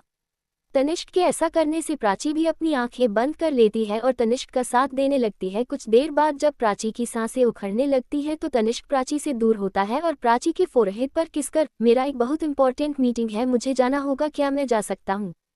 प्राची तनिष्क को देख आंखें छोटी करके, अगर तुम चले जाओगे तो मेडिसिन कौन लेगा? तनिष्क एक गहरी सांस छोड़कर, इंपॉर्टेंट मीटिंग है, वैसे ही 1 महीने से ज्यादा हो गया, मैं घर से ही सारा काम कर रहा हूँ। प्राची अपना सिर हाँ में हिलते हुए, ठीक है जाओ मीटिंग में, पर मैं अर्नब भैया को कॉल करके कह दूंगा, वह आपको टाइम से दवाई और खाना दोनों देंगे और तुम भी कोई नखरे ना दिखा कर खा लेंगे। तनिष्क अपना सिर झुका के, जो आपकी हुक्म। प्राची हल्का मुस्कुराकर रूम से बाहर जाते हुए, जल्दी से फ्रेश होकर नीचे आ जाओ, मैं टीना को भी उठाती हूँ। इतना कहकर प्राची रूम से बाहर चली जाती है। तनिष्क जाते हुए प्राची को देख, मुझे पता है तुम क्या सोच रहे हो, तो आज मैं तुम्हें अपने दिल की बात बताऊंगा, प्राची बस शाम तक वेट करो। इतना कहकर मुस्कुराते हुए तनिष्क वॉशरूम में चला जाता है। क्या सिद्धार्थ टीना को खुद से दूर जाने से रोक पाएगा? कौन है यह आशुतोष? क्या करने आया है वह यहाँ पर? क्या तनिष्क प्राची को अपने दिल की बात कह पाएगा? एपिसोड 78। सिद्धार्थ हॉस्पिटल में। अब आगे। सभी ब्रेकफास्ट कर रहे थे। सिद्धार्थ अपना ब्रेकफास्ट कंप्लीट करके उठते हुए, मुझे अभी ऑफिस जाना है, टीना को देख तुम यही रहो, मैं शाम को तुम्हें ले जाऊंगा। टीना बस सिर हाँ में हिला देती है तो सिद्धार्थ वहां से चला जाता है। सिद्धार्थ के जाने के बाद टीना भी अपनी ब्रेकफास्ट करके अपने रूम की ओर चली जाती है। अब वहां सिर्फ प्राची और तनिष्क ही बचे थे। प्राची तनिष्क को मेडिसिन देती है जो तनिष्क ले लेता है। तभी प्राची की फ़ोन बजती है तो प्राची कॉल रिसीव करती है। प्राची के कॉल रिसीव करते ही उधर से एक आदमी कहता है, प्राची मैडम आप जल्दी हॉस्पिटल आइए। प्राची सिर हिलाकर, हाँ मैं आ रही हूँ। वह आदमी, जल्दी मैडम, नहीं तो एक पेशेंट को हम बचा नहीं पाएंगे। प्राची जल्दी से अपनी सिर हिलाकर, मैं जितनी जल्दी हो सके उतनी जल्दी आ रही हूँ। इतना कहकर प्राची जाने लगती है, जिसे देख तनिष्क उसकी हाथ पकड़, क्या हुआ, इतना भी क्या जल्दी कि तुम अपने हस्बैंड को ही भूल गए? प्राची अचानक तनिष्क के होंठों पर किस कर देती है। कुछ सेकंड बाद उसके होंठों को छोड़ तनिष्क को बाय करके बाहर चली जाती है। तनिष्क अपने होंठों को अपने थाम से छूकर जाते हुए प्राची को देख उसके पीछे भागता है और प्राची के हाथ को पकड़ उसे अपने पास खींच उसके होंठों पर पैशनेटली किस करने लगता है। प्राची जो जल्दी में थी वह तनिष्क को खुद से दूर करने की कोशिश करती है, पर तनिष्क प्राची को नहीं छोड़ता, जिसे देख प्राची हार मानकर शांत हो जाती है और अनजाने में ही वह भी तनिष्क का साथ देने लगती है, जिससे तनिष्क खुश हो जाता है और वह और पैशन के साथ प्राची को किस करने लगता है। कुछ 10 मिनट बाद जब प्राची को सांस लेने में दिक्कत होती है तो तनिष्क प्राची को छोड़ता है और प्राची ने नाक को खींचते हुए, तुम भी मेरे तरह बेशर्म हो रहे हो जो मुझे पसंद आ रहा है, क्योंकि अब मैं भी तुम्हें बेशर्म कह पाऊंगा। प्राची तनिष्क को घूरने लगती है तो तनिष्क प्राची के होंठों पर सॉफ्ट किस करके वहां से पार्किंग में जाकर अपनी कार लेकर निकल जाता है और उसके साथ उसके बॉडीगार्ड से भरे 6 कार भी निकल जाते हैं। प्राची जाते हुए तनिष्क के कार को देख, क्या मैं सच में बेशर्म होती जा रही हूं, पर कैसे? मैंने ऐसा क्या कर दिया जो इसको मैं बेशर्म लगने लगी? प्राची इतना सोच ही रही थी कि तभी फिर से हॉस्पिटल से फोन आता है तो प्राची जल्दी से बात करते हुए अपने कार की ओर बढ़ जाती है। अंडस्को ताज होटल। नितिन गुस्से में अपने प्राइवेट रूम में बैठा था, उसकी आंखें गुस्से से लाल था और उसे देख ऐसा लग रहा था जैसे वह पूरी रात सोया नहीं है। उसके लेफ्ट चीक पे 5 उंगली के निशान थे। नितिन के सामने कुछ पेपर्स थे, साथ में एक चेक थी। नितिन गुस्से में उन पेपर्स को और उस चेक को घूर रहा था, तभी रूम में उसका असिस्टेंट आता है और नितिन को देख वह उसके पास आकर बैक पेपर्स को समेटकर फाइल में रखता है। फिर नितिन को देख, सर आप सो जाइए, आप पूरे रात अपने गुस्से के चक्कर में सोना भूल गए। नितिन अपने असिस्टेंट को घूरते हुए, प्लीज अमित, मैं वैसे ही गुस्सा हूं, तू और मत गुस्सा दिला, और यहाँ ये फॉर्मेलिटी क्यों कर रहा है? यहाँ बस मैं और तू ही है, तो ये सर सर कहना बंद कर। अमित मुस्कुराते हुए, तो तू गुस्से में ऐसे रात जागना बंद कर क्यों करता है ऐसा? ऐसे रात जागने से तेरा तबीयत खराब हो रहा है। नितिन अमित को देख, उस लड़की ने मुझे थप्पड़ मारी है, मुझे इतना गुस्सा आ रहा है और मैं सो जाऊं, मुझे नींद कैसे आएगा? अमित गहरी सांस छोड़कर, तो तू क्या चाहता है? क्या अब तू एक थप्पड़ के लिए उस लड़की से रिवेंज लेगा? नितिन सिर ना में हिलाते हुए, नहीं, मैं ऐसे मेंटालिटी का नहीं हूँ। अमित राहत की सांस लेते हुए कुछ कहता कि नितिन कहता है, वह लड़की मुझे जमीन नहीं देना चाहती ना, तो अब मुझे बल जमीन नहीं चाहिए। अमित हैरानी से, पर बल जमीन हमारे प्रोजेक्ट के लिए इम्पोर्टेंट है, उस जमीन के बिना हम अपना प्रोजेक्ट स्टार्ट ही नहीं कर पाएंगे। नितिन, मैंने कब कहा हमें वह जमीन नहीं मिलेगा? मैंने कहा अब मुझे वह नहीं चाहिए। अमित कंफ्यूज होकर, तू कहना क्या चाहता है, साफ साफ बोल। नितिन मुस्कुराते हुए, गुंजन मूर्ति खुद मेरे पास आकर मुझे उस जमीन को लेने के लिए गिड़गिड़ाएगी, फिर वह जमीन हमारा। अमित आंखें छोटी करके, तूने अभी कहा तू उससे रिवेंज नहीं लेगा? नितिन सिर हाँ में हिलाकर, हाँ मैं उससे थप्पड़ का रिवेंज नहीं लूंगा, पर उसने जो मेरा इंसल्ट किया उसके लिए मैं उसे बस थोड़ा सबक सिखाऊंगा। अमित एक गहरी सांस छोड़कर, कल रात को उसके आने के बाद क्या हुआ? नितिन अमित को देखता है और कल रात के बारे में सोचने लगता है। फ्लैशबैक। नितिन सोफे पर बैठा पेपर्स देख रहा था, तभी उस रूम में एक लड़की आती है। नितिन जब उस लड़की को देखता है तो देखता ही रहता है। उस लड़की ने एक वाइट कलर की सलवार सूट पहनी थी, बालों की चोटी बंधे हुए वह बहुत ज्यादा खूबसूरत और संस्कारी लड़की लग रही थी। यह है गुंजन मूर्ति। गुंजन नितिन को देख हैरानी से, सर आप यहाँ? नितिन आंखें छोटी करके, तुम तो वही लड़की हो ना जो बार में डांस करते हो? गुंजन नितिन के सामने आकर सिर हिलाते हुए, हाँ, कुछ महीने पहले आपने मुझे वहाँ कुछ बुरे आदमी से बचाया था। नितिन सिर हिलाते हुए, हाँ, और फिर तुमने मुझे ही बातें सुनाई थी। गुंजन सिर झुकाकर, मैं आपको सुनाना नहीं चाहती थी सर, पर आपने कुछ ऐसा कहा कि। नितिन हाथ दिखाकर गुंजन को बैठने को कहता है तो गुंजन उसके सामने वाले सोफे पर बैठ जाती है। नितिन गुंजन को ऊपर से नीचे तक देखते हुए, तुम्हारी तो पूरी लुक ही बदली हुई है, सबके दिल में राज करने वाली हॉट एंड सेक्सी शीला से संस्कारी गुंजन मूर्ति। गुंजन नितिन को देख, गुंजन मेरी वह आइडेंटिटी है जिसे मैं खुशी से बेझिझक सबको कह सकती हूँ, और शीला वह आइडेंटिटी जिसे मैं किसको नहीं कह सकती। नितिन गुंजन को देखते हुए, तो ऐसे काम करते क्यों हो जो तुम किसी से कह भी नहीं सकते? गुंजन नितिन को देख हल्का मुस्कुराकर, मजबूरी इंसान से बहुत कुछ कराते हैं सर जो आप नहीं समझेंगे। नितिन कुछ सोच ही रहा था कि गुंजन की नज़र नितिन के हाथ में रखे पेपर्स पर जाती है तो गुंजन हैरानी से नितिन को देखते हुए, सर क्या आप ही वह है जो मुझसे मेरे जमीन को लेना चाहता है? नितिन गुंजन को देख सिर हाँ में हिलाते हुए, हाँ, यह जमीन हमारे प्रोजेक्ट के लिए बहुत जरूरी है। पेपर्स को गुंजन को देकर एक चेक देते हुए, इन पेपर्स पर साइन कर दो और इस चेक में तुम जितना चाहो उतना अमाउंट लिख सकते हो। गूंजन सोफे से उठकर, सॉरी सर, मैं आपको वह जमीन नहीं दे सकती, चाहे उसके लिए आप मुझे कितना भी पैसा क्यों ना दे दे। इतना कहकर गूंजन जाने लगती है तो नितिन सोफे से उठ गूंजन को रोकते हुए, मैंने तुम्हारी इज्जत बचाई थी ना, आज मैं उसके बदले तुमसे वह जमीन चाहता हूँ। गूंजन रुककर पीछे पलट नितिन को देख व्यंग से मुस्कुराते हुए, वही मैं सोचूं कि एक अमीर लड़के ने मेरी मदद क्यों किया। आपने भी अपनी असली चेहरा अपने आकार दिखा ही दिया ना सर। नितिन को गूंजन की बात सुनकर बुरा लगता है, गुस्सा भी आता है, पर खुद को समझाकर वह गूंजन को समझते हुए, गूंजन देखो वह जमीन। गूंजन हाथ दिखाकर नितिन को रोक, मैं किसी भी कीमत पर वह जमीन नहीं दूंगी सर, और आप अपने मदद के बदले मुझसे कुछ और मांग सकते हैं या कुछ और कह सकते हैं जो मैं कर पाऊं। नितिन गूंजन को घूरते हुए, तुम मुझे क्या दे सकते हो? तुम क्या कर सकते हो जो मैं तुम्हें करने को कहूँगा? मुझे वह जमीन ही चाहिए आपने मदद के बदले। गूंजन एक गहरी सांस छोड़कर, सॉरी सर, पर मैं वह जमीन नहीं दे सकती, इतनी बार तो कह रही हूँ, आप कुछ और मांगिए। नितिन गूंजन को घूरते हुए गुस्से में कहता है, तुम्हें कुछ और करना है ना, तो ठीक है, आज से हर रात तुम मेरे रूम में आकर मेरे सामने पूरी रात डांस करोगी, बिना थके कर पाओगे ये? गूंजन कुछ देर नितिन को देखने के बाद सिर हिलाकर, ठीक है सर, आप मुझे अपना एड्रेस दे देना। नितिन घहीं से गूंजन को देख, कैसी लड़की हो, हर रात एक लड़के के रूम में आने के लिए मान गई। गूंजन, मैं वह जमीन नहीं दूंगी, उसके बदले अगर मुझे ये करना पड़े तो मुझे मंजूर है। नितिन उसे घूरते हुए, अगर मैंने तुम्हारी फायदा उठाया तो। गूंजन मुड़कर जाने लगती है, जिसे देख नितिन अपने हाथ को आगे कर गूंजन के कंधे को पकड़ना चाहता है, पर गलती से नितिन की हाथ लगकर गूंजन की सूट कंधे से एक चर्रा की आवाज के साथ फट जाती है और उसके सूट का टुकड़ा नितिन के हाथ में आ जाता है। गूंजन जल्दी से नितिन को देखती है, नितिन गूंजन को देख कुछ कहने ही वाला था कि गूंजन उसके गाल पर एक थाप्पड़ जड़ देती है और रोते हुए चिल्लाकर, आपने मेरी इज्जत बचाया है, इसका मतलब यह नहीं कि आपका हक है मेरे इज्जत पर, आप जैसे आमिर घर के बिगड़े हुए शहजादे कभी किसी लड़की की इज्जत नहीं कर सकते, आप सब होते ही घटिया सोच के हैं, बस पैसे सब नहीं होता सर, इंसानियत भी कुछ चीज़ होती है जो आप में नहीं है, आप यहाँ मुझे बुलाकर मेरी इज्जत लूटना चाहते हैं, आपने मुझे बचाया इसलिए आज छोड़ रही हूँ, पर फिर से ऐसा कुछ किया तो नहीं छोड़ूंगी।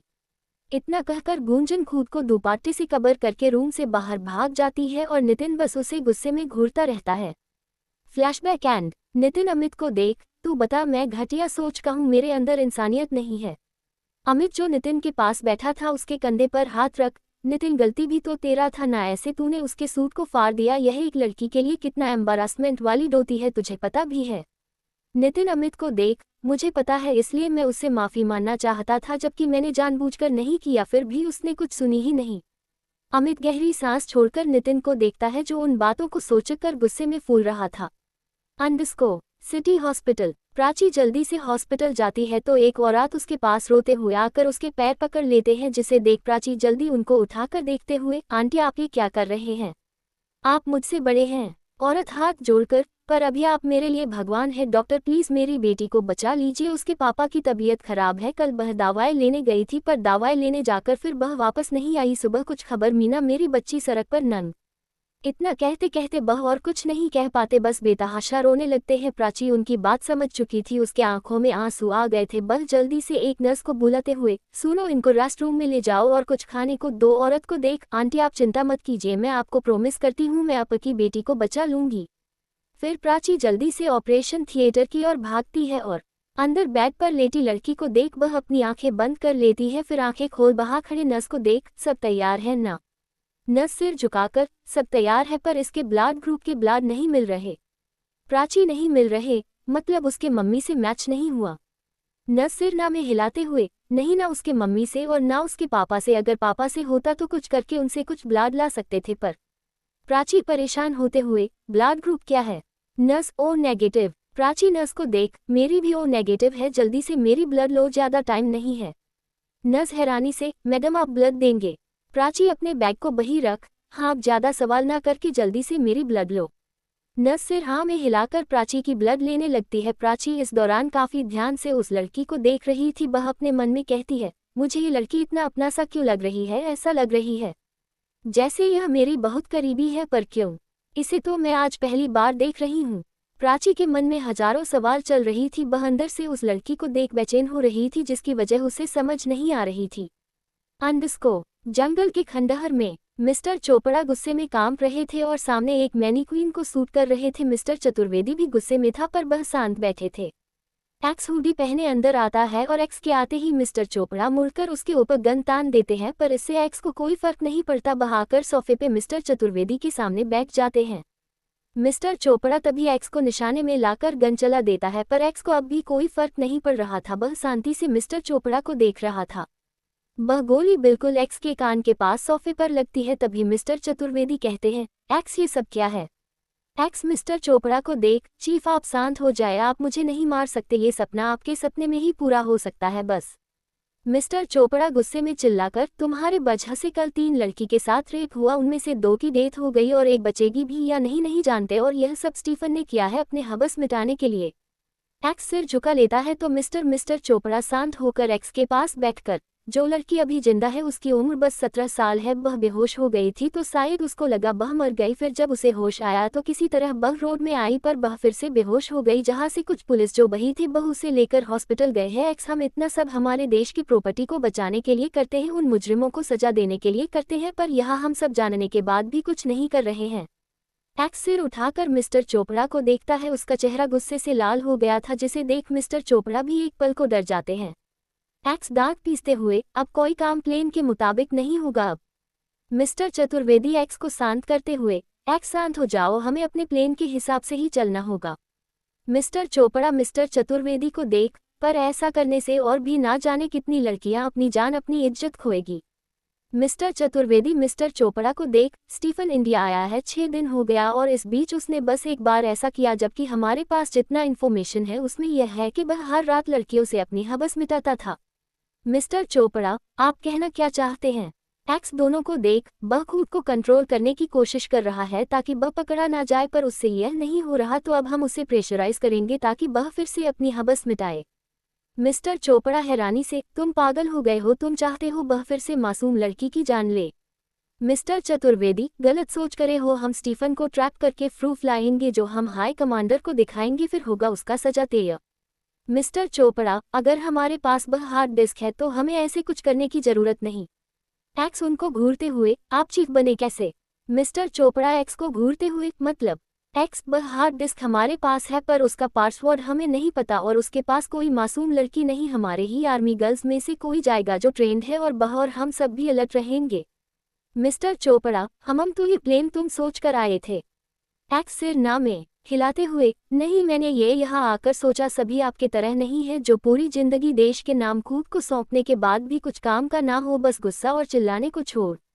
मिस्टर चोपड़ा गुस्से में एक्स को घूरने लगते हैं और मिस्टर चतुर्वेदी हंसते हुए, हाँ, मुझे यही पसंद है एक्स, तुम कर भी बोलते हो पर सही, और इंसान के मुंह पर बोलते हो, किसी से डरते नहीं।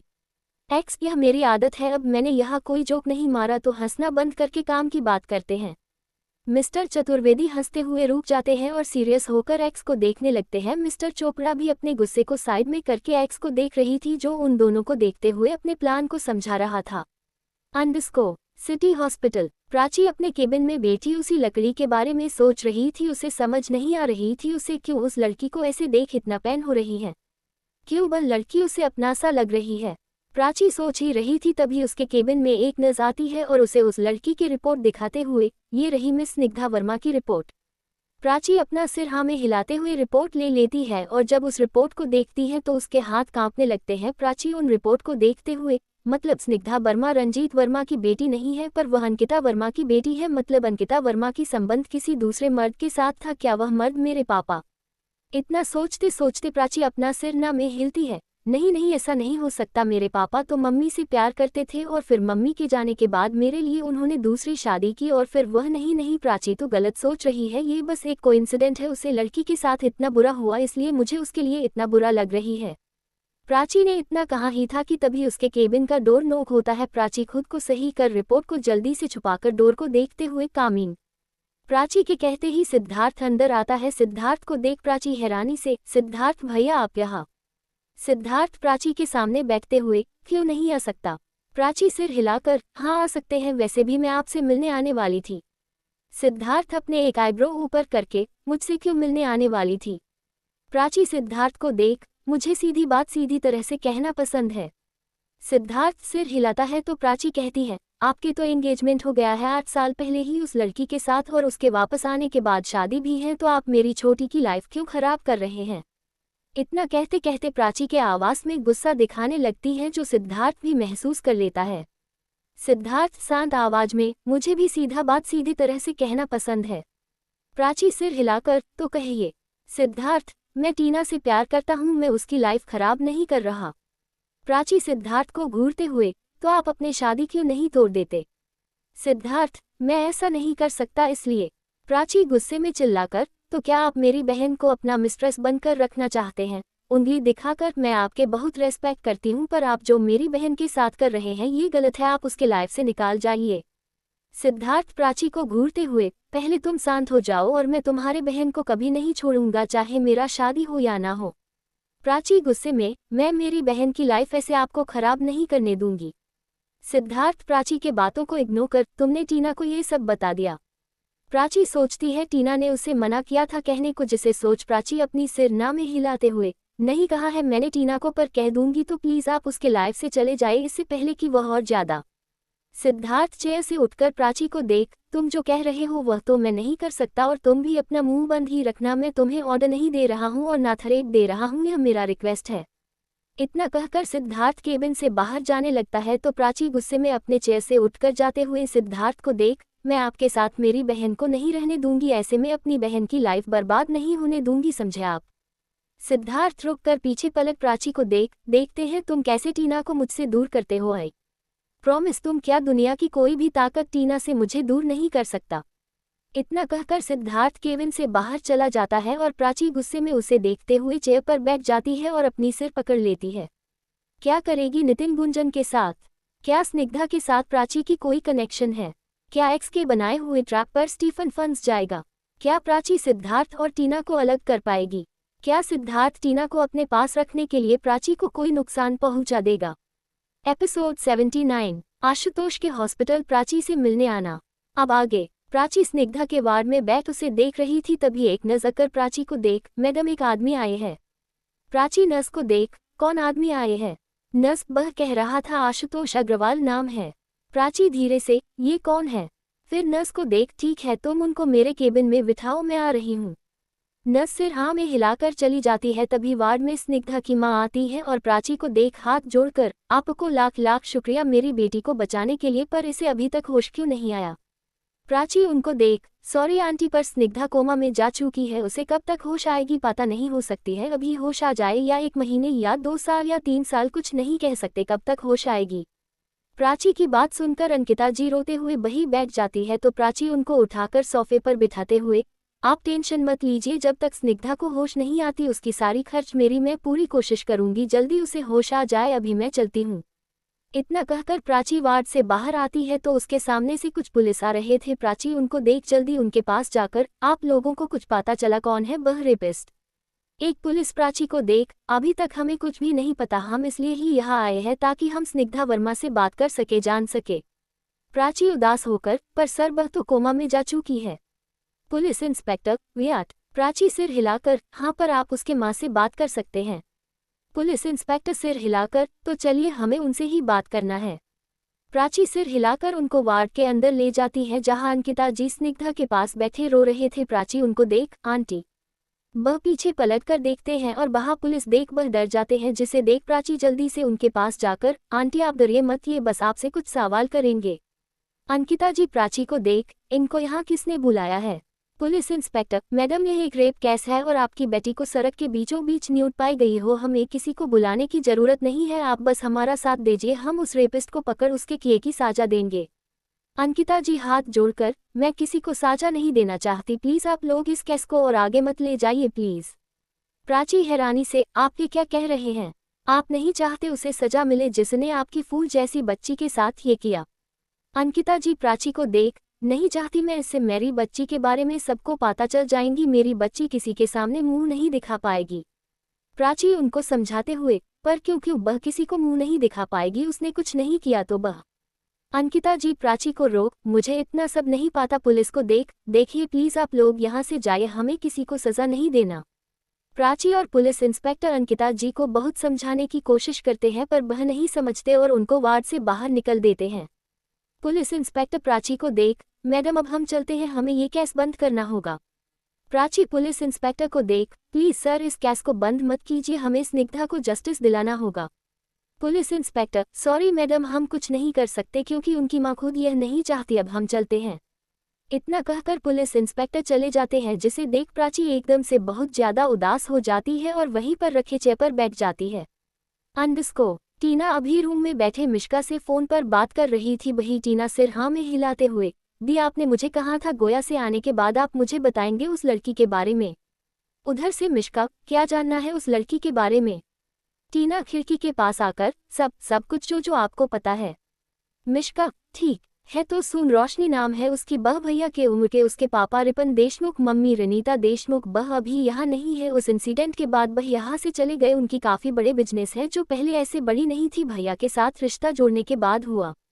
टीना कुछ सोचते हुए, बह लोग कब वापस आएंगे?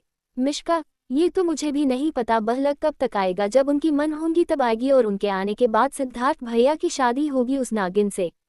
टीना, पर उस लड़की ने तो सिद्धार्थ जी को फंसाया है ना, तो शादी क्यों करा रहे हैं? मिश्का, ये सबको नहीं पता ना कि भैया ने कुछ नहीं किया है, पापा दादा दादी ने यह शादी फिक्स किया और उनकी तो एंगेजमेंट भी हो गई है। टीना को ये बात सुनकर बहुत बुरा लगती है, पर वो खुद को संभाल कर, दी आपने यह बात उस दिन नहीं बताई थी शादी के बारे में? मिश्का, हाँ मैं भूल गई थी, वैसे भी मुझे बह रोशनी नाम की चुड़ैल बिल्कुल नहीं पसंद। टीना, क्या सिद्धार्थ जी उस लड़की से प्यार करते हैं? नहीं तो बह ये शादी क्यों कर रहे हैं, तोड़ क्यों नहीं देते? मिश्का, मुझे नहीं पता भैया क्यों यह शादी करना चाहते हैं, क्यों नहीं तोड़ रहे, पर बह उस इंसान से प्यार नहीं कर सकते जिसने उनको उनके अपनों से दूर किया। मिश्का की बात सुनकर टीना सिर हिलाते हुए कल कट कर देती है और कुछ सोचने लगती है। तभी रूम में सिद्धार्थ आता है। ऐसे अचानक सिद्धार्थ को देख टीना थोड़ा डर जाती है। सिद्धार्थ आंखें छोटी करके उसे घूरते हुए, मेरे आने से तुम डर क्यों गए? टीना जबरदस्ती मुस्कुराते हुए, डर कैसे गए मतलब? ऐसे अचानक आओगे तो अच्छा खासा आदमी भी डर जाएंगी, मैं तो छोटी सी लड़की हूँ। सिद्धार्थ टीना के पास आकर उसे कमर से पकड़, अच्छा तो तुम छोटी सी लड़की हो? टीना सिर हाँ में हिलाती है तो सिद्धार्थ टीना के नोच पर किसकर, मतलब बेड पर मैं किसी छोटी लड़की के साथ? टीना सिद्धार्थ के मुंह पर हाथ रख देती है तो सिद्धार्थ टीना के हाथ को चुमते हुए उसके चेहरे के करीब अपने चेहरे को ले जाकर टीना के होंठों पर किस करने लगता है। पर टीना सिद्धार्थ से दूर होकर, सिद्धार्थ तुम इतनी जल्दी आ गए, ऑफिस गए थे ना तुम? सिद्धार्थ सिर हिलाकर, हाँ ऑफिस गया था पर काम हो गया तो तुम्हें लेने आ गया, चलो घर चलते हैं। टीना हैरानी से, अभी? सिद्धार्थ सिर हिलाकर, हाँ अभी। टीना, पहले दी को आने देते हैं, उनको बताकर नहीं जाएंगे क्या? उनको आने दो। सिद्धार्थ टीना का हाथ पकड़ उसे बाहर ले जाते हुए, उसे फोन करके बता दूंगा मैं, तुम चलो जल्दी।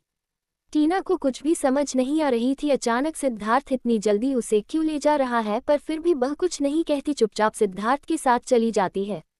अंडस्को सिटी हॉस्पिटल। प्राची उदास होकर अपने केबिन में आती है तो सामने ही किसी को बैठे देख उसकी आंखें छोटी हो जाती है। प्राची जाकर अपने चेयर पर बैठ जाती है और सामने देख, आप कौन हैं? प्राची के ऐसे न पहचानने से उस आदमी को प्राची के ऊपर काफी गुस्सा आता है। वह मन में कहता है, तुम मुझे भूल कैसे सकते हो प्राची? कल ही तो हम मिले हैं, तुमने मुझे भूलकर गलती कर दी प्राची। फिर वह आदमी मुस्कुराते हुए, मैं आशुतोष, हम कल मिले थे सेंट्रल एसाइलम में। प्राची सोचते हुए, ओह हाँ याद आया, सॉरी मिस्टर अग्रवाल, बह मैं कुछ टेंशन में थी तो मैं भूल गई। आशुतोष मुस्कुराते हुए, कोई बात नहीं प्राची। प्राची मुस्कुराते हुए, तो बताइए ऐसे हॉस्पिटल मुझसे मिलने क्यों आया हुआ? प्राची के चेहरे पर स्माइल देख आशुतोष देखता ही रह गया और मन में कहा, तुम्हारे एक स्माइल पर तो मैं तुम्हारी करोड़ों गलतियां माफ कर दूं, सच में ऊपर वाले ने तुम्हें फुर्सत से बनाया है। प्राची आशुतोष को ऐसे खुद को देखते देख प्राची उसके आगे हाथ हिलाकर, मिस्टर अग्रवाल आप कहाँ खो गए? आशुतोष प्राची को देख, सॉरी मैं कुछ सोच रहा था, मैं यहाँ एक अच्छे डॉक्टर के लिए आया था और यहीं पर दो बेस्ट डॉक्टर हैं जिनमें से एक सौरभ मल्हार और प्राची गुप्ता है, और सौरभ मल्हार हॉस्पिटल में नहीं है तो मुझे आपके पास आना पड़ा, मैं भी शौक हूँ आपको यहाँ पर देखकर। प्राची मुस्कुराकर, थैंक यू मिस्टर अग्रवाल मुझे बेस्ट कहने के लिए, पर मुझसे भी बेस्ट मेरी दोस्त सौरभ हैं।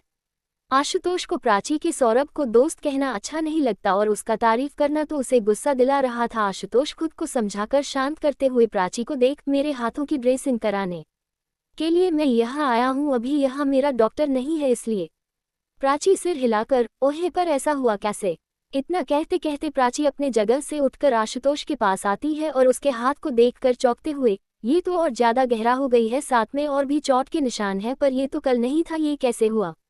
इतना कहते हुए प्राची ड्रेसिंग करने लगती है और इस बीच आशुतोष प्राची को ऊपर से नीचे तक स्कैन कर रहा था। उसकी नज़र प्राची के ऊपर था जो डॉक्टर कोट के अंदर उसके गोरे पेट को देख रहा था, जो प्राची की सारी ट्रांसपेरेंट होने से साफ दिख रही थी और प्राची हिल भी रही थी जिस वजह से उसकी पाली कमर भी दिख रही थी, जिसे देख आशुतोष के दिल की धड़कन बढ़ गया था, साथ में उसके आंखों में हवस दिख रहा था। आशुतोष अपने दूसरे हाथ को प्राची के पेट की ओर बढ़ाने लगता है, तभी प्राची उससे दूर जाकर अपने चेयर पर बैठ जाती है, जिससे आशुतोष जल्दी अपने हाथ को पीछे खींच लेता है और सामने प्राची को देखता है। प्राची आशुतोष को देख, आप अपना थोड़ा ध्यान रखिएगा, आपका चोट गहरा है, पर यह हुआ कैसे, कल तो आप ठीक थे। आशुतोष जो प्राची के हिलते हुए होठों को देख रहा था, वह प्राची के चेहरे को देखते हुए, क्या आपको मैं भरोसा कर सकता हूँ? प्राची एक प्रिस्क्रिप्शन आशुतोष को देकर, इसमें जो मेडिसिन है ये ले लेना, और अगर आपकी कोई पर्सनल इश्यू की वजह से यह चोट है तो मुझे आपना ही बताया तो बेहतर है, बिकॉज हम एक दूसरे को अच्छे से जानते भी नहीं है और अपनी प्राइवेट बातें सबको नहीं करनी चाहिए। आशुतोष मुस्कुराते हुए, हम एक दूसरे को जानते नहीं पर जान तो सकते हैं ना? प्राची कंफ्यूज होकर, मतलब? आशुतोष, मतलब मैं एक एजेंट हूँ, सीक्रेट एजेंट, और कल रात एक मिशन था तो वही मुझे चोट लग गया। प्राची जो थोड़ा इरिटेड हो रही थी आशुतोष के बात को सुनकर, उसकी नज़र में उसके लिए रिस्पेक्ट दिखने लगती है, जिसे देख आशुतोष कहता है, मेरा सीक्रेट नाम स्टीफन है जो किसी को नहीं पाता, और एक एजेंट है मेरे साथ ही जिसका नाम रोबोट है। प्राची अब थोड़ी हैरानी से, आप अपने बारे में ये सब मुझे क्यों कह रहे हैं? अगर मैंने किसी को कह दिया और आपकी सीक्रेट नहीं रहेगी। आशुतोष मुस्कुराते हुए, मुझे पता है तुम किसी को नहीं कहोगे क्योंकि तुम महेश जी की बेटी हो और तुम्हारे नज़रों में मैंने अपने लिए रिस्पेक्ट देखा है। प्राची हैरानी से, आप पापा को जानते थे? आशुतोष सिर हाँ में हिलाते हुए, हाँ बहुत अच्छे से जानता हूँ, वह बहुत अच्छे इंसान थे। प्राची की आंखों में आंसू आ जाते हैं, जिसे देख आशुतोष जल्दी से प्राची के पास आकर उसके पीठ को ऊपर से लेकर नीचे तक सहलाते हुए, रोना बंद करो बहू, ऊपर से तुम्हें रोते हुए देखेंगे तो उनको बुरा लगेगा। प्राची जो रो रही थी आशुतोष के ऐसे छूने से उसे अजीब लगती है, वह आशुतोष को खुद से दूर कर, मैं ठीक हूँ मिस्टर अग्रवाल। आशुतोष प्राची के ऐसे करने से अपने हाथों की मुट्ठी भींच लेता है, फिर अपने मन में कुछ सोच खुश होते हुए प्राची को देख, मुझे तुम्हारे पापा के डेथ के बारे में और उनके बारे में बहुत कुछ पता है, अगर तुम सब जानना चाहते हो तो आज रात 8 बजे ताज होटल के 703 नंबर रूम में आ जाना। आशुतोष की बात सुनकर प्राची हैरानी से उसे देखने लगती है और कुछ कहती कि तभी सौरभ अंदर आता है और प्राची को कमर से पकड़ चेयर से ऊपर उठकर घुमाने लगता है। सौरभ ने आशुतोष को नहीं देखा था क्योंकि आशुतोष साइड में था, पर आशुतोष गुस्से से जलती आंखों से सौरभ को घूर रहा था जैसे उसे अभी मार देगा। वही प्राची आंखें बंद करके सौरभ को कसके पकड़ उसे रोकने को कह रही थी। सौरभ क्या कर रहे हो? मैं गिर जाऊंगी। सौरभ प्राची को नीचे उतार उसे कसके हक कर लेता है और चाहते हुए, प्राचू रिद्धि ने कहा था मैं आंखें बंद करके जिसके चेहरे को देखूंगा मैं उसी से प्यार करता हूं, और आज मैंने आंखें बंद करके किसका चेहरा देखा पाता है। प्राची सौरभ को खुद से दूर कर पीछे पलट आशुतोष को देखती है जो सौरभ को गुस्से में घूर रहा था, जिसे देख प्राची हैरान हो जाती है। तभी सौरभ भी आशुतोष को देख प्राची से पूछती है, प्राची यह कौन है? प्राची सौरभ को देख, यह आशुतोष अग्रवाल, मेरी पेशेंट अपनी ड्रेसिंग कराने आए थे। सौरभ आशुतोष को देख, आपकी ड्रेसिंग हो गई ना तो प्लीज यहाँ से जाए, मुझे अपनी गर्लफ्रेंड से बात करना है। प्राची घूरकर सौरभ को देखती है तो सौरभ दांत दिखा देता है, जिसे देख प्राची सिर में हिलाते हुए आशुतोष को देख, मिस्टर अग्रवाल प्लीज आप अभी यहाँ से जाइए, आप फिर 3 दिन बाद आइएगा और हाथ में पानी मत लगाना। आशुतोष वहाँ से जाना तो नहीं चाहता था, पर वह अपने प्लान खराब भी नहीं करना चाहता था, जिससे वह सिर हिलाकर सौरभ को घूरते हुए वहाँ से बाहर चला जाता है। आशुतोष के जाने के बाद प्राची सौरभ को घूरते हुए, अब बताओ तुमने किसको देखा? सौरभ खुश होते हुए, मनीषा को। प्राची हैरानी से, ये कैसे हुआ? तुम दोनों इतने करीब कब आए? सौरभ मुंह बनाकर, ये कैसा सवाल हुआ? प्राची, ठीक है ये बताओ तुमने उसे प्रोपोज किया? सौरभ सिर में हिलाते हुए, नहीं पर आज करूंगा, तुम बताओ वह मना तो नहीं करेगी ना, तुम तो उसे अच्छे से जानते हो। प्राची मुस्कुराते हुए, वह मना नहीं करेगी, मैंने हमेशा उसके आंखों में तुम्हारे लिए प्यार देखा है, पर बेबी। सौरभ, तुम बेबी के बारे में मत सोचो, वह अबॉर्शन नहीं कराएगी। प्राची मुस्कुराकर, तो ठीक है आज ही प्रोपोज करो, मैं तुम दोनों की शादी की कार्ड झांकवाती हूँ। सौरभ जाते हुए, ठीक है मैं चलता हूँ, बहुत सारे अरेंजमेंट करना है। इतना कहकर सौरभ चला जाता है और प्राची मुस्कुराते हुए अपने चेयर पर बैठ जाती है। आशुतोष कार में बैठा गुस्से से मनोज को देख रहा था और मनोज डर से कांप रहा था। डर से कांपते हुए मनोज पूछता है, क्या हुआ बॉस, आप इतने गुस्से में क्यों हैं? आशुतोष, मैंने इतना अच्छा प्लेन बनाया, प्राची को होटल रूम में बुलाया, पर प्राची के जवाब जानने से पहले ही वह सौरभ आ गया। उसे मेरे रास्ते से हटाओ, वह प्राची का बॉयफ्रेंड है। मनोज सिर झुकाकर, पर सर वह नंबर 1 डॉक्टर है, उसे मारना। आशुतोष मनोज को घूरते हुए, तुम उसे मारोगे या मैं तुम्हें मार दूं? मनोज सिर हिलाकर, मैं उसे मार दूंगा बॉस। आशुतोष हाँ में सिर हिलाकर अपने हाथ को देखते हुए कुछ सोचने लगती है कि कैसे उसने खुद को चोट पहुंचाया था, बस प्राची से मिलने के लिए। फिर आंखें खोल मनोज को देख, आज रात 8 बजे से पहले मैंने जो कहा सब 703 नंबर रूम में होना चाहिए। मनोज सिर हाँ में हिला देता है तो आशुतोष फिर से आंखें बंद करके पीछे अपना सिर टिका देता है। Underscore Singh industry. राजजी सायशा को लेकर 44 फ्लोर में एक केबिन में आते हैं तो बाहर चेयर पर कोई अपने चेहरे पर फाइल रख सो रहा था, जिसे देख राजजी के आईब्रो आपस में जुड़ जाते हैं। राजजी टेबल पर रखे एक पेन उठाकर उस आदमी के ऊपर फेंकता है जो उस फाइल पर लगती है और उसके चेहरे से फाइल नीचे गिर जाता है और उसका चेहरा देखने लगता है ये कोई और नहीं रिद्धव था। रिद्धव को राजजी गुस्से से घूर रहे थे जो अभी भी बड़े आराम से सो रहा था। वही सायशा रिद्धव के सोते हुए चेहरे को प्यार से देख रही थी। तभी राजजी जाकर रिद्धव के कान को पकड़ मोड़ देते हैं जिससे रिद्धव चिल्लाते हुए उठ जाता है। आ रिद्धव के उठते ही राजजी उसके कान को और मोड़ते हुए, यहाँ पर तुम काम करने के लिए आते हो या सोने के लिए? अगर कंपनी का बॉस ही ऐसा करेगा तो एम्प्लॉय क्या सीखेगा? रिद्धव अपने कान को छुड़ाकर, डैड यार छोड़िए, अब क्या मेरे कान को उठाकर मानेंगे? राजजी रिद्धव के कान छोड़ देते हैं तो रिद्धव अपने कान को सहलाते हुए, मैं रात भर जागकर मीटिंग कर रहा था, कुछ दिन से मैं अपने फ्रेंड से नहीं मिल पा रहा इस काम के चक्कर में, और अभी भी एक डील के पेपर पढ़ते पढ़ते ही मुझे नींद आ गई तो मैं सो गया था, और आप मुझे ऐसे कह रहे हैं आपको तो मेरा दुख दिखता ही नहीं। बस 24 साल के एज में जब सब मौज मस्ती करते हैं तब आप अपने बेटे से यह करा रहे हैं, उसकी लाइफ में ये टेंशन दे दिया। राजजी रिद्धव को घूरते हुए, बेटा तुम्हारे उम्र में जब मैं था तब तुम पैदा हो चुके थे और यह बिजनेस भी मैं चला रहा था, और तुम तो बस यही कर रहे हो। तुम्हारे ऊपर बस ऑफिस में प्रेशर है, मेरे तो घर में भी प्रेशर था। चलो छोड़ो ये सब, मैंने तुम्हारे बारे में सोचकर तुम्हारे लिए एक असिस्टेंट अरेंज किया है। रिद्धव खुश होते हुए, सच में? राजजी सिर हाँ में हिलाते हैं तो रिद्धव उनको हक कर, thank you dad, you are the best. वैसे कौन है मेरा असिस्टेंट? उसे बुलाइए। राजजी खुश होकर सायशा को देख, सायशा है तुम्हारी असिस्टेंट, आज से सायशा तुम्हें हर कामों में मदद करेगी। रिद्धव सायशा को देखता है और उसका चेहरा मुरझा जाता है। वह राजजी को देख, ये यहाँ मेरा असिस्टेंट बनकर क्यों काम करेगी? अपने डैड की कंपनी में काम करे ना। सायशा रिद्धव को घूरने लगती है। राजजी रिद्धव को देख, वह पहले सीखना चाहती है इसलिए मैंने उसे कहा वह तुम्हारा असिस्टेंट बनकर काम करे, इससे तुम्हें भी हेल्प हो जाएगा, सायशा भी काम सीख जाएगी। रिद्धव चेयर पर बैठ, आप इसे अपना असिस्टेंट बना लीजिए, मुझे नहीं चाहिए कोई असिस्टेंट। रिद्धव की बात सुनकर सायशा उदास होकर राजजी को देख, अंकल रहने दीजिए, मैं किसी और कंपनी में जॉब। राजजी सायशा को देख, नहीं तुम यही काम करोगे और रिद्धव के असिस्टेंट बनकर ही काम करेंगे। रिद्धव को देख, यही फाइनल है। फिर मुस्कुरा कर सायशा को देख, तुम अच्छे से काम सीखो, अगर ये तुम्हें परेशान करे तो तुम मुझे बताना। इतना कहकर राजजी रिद्धव को घूरते हुए बाहर से चले जाते हैं, जिसे देख रिद्धव सायशा को देखता है जो मुस्कुरा रही थी, जिसे देख रिद्धव गुस्से में सिर घुमा लेता है। अंडरस्कोर शाम का वक्त। तनिष्क का विला। प्राची विला के अंदर आती है और एक मेड को देख, तनिष्क घर आया है क्या? मेड सिर नामे हिलाते हुए, नहीं मैडम सर अभी तक नहीं आए।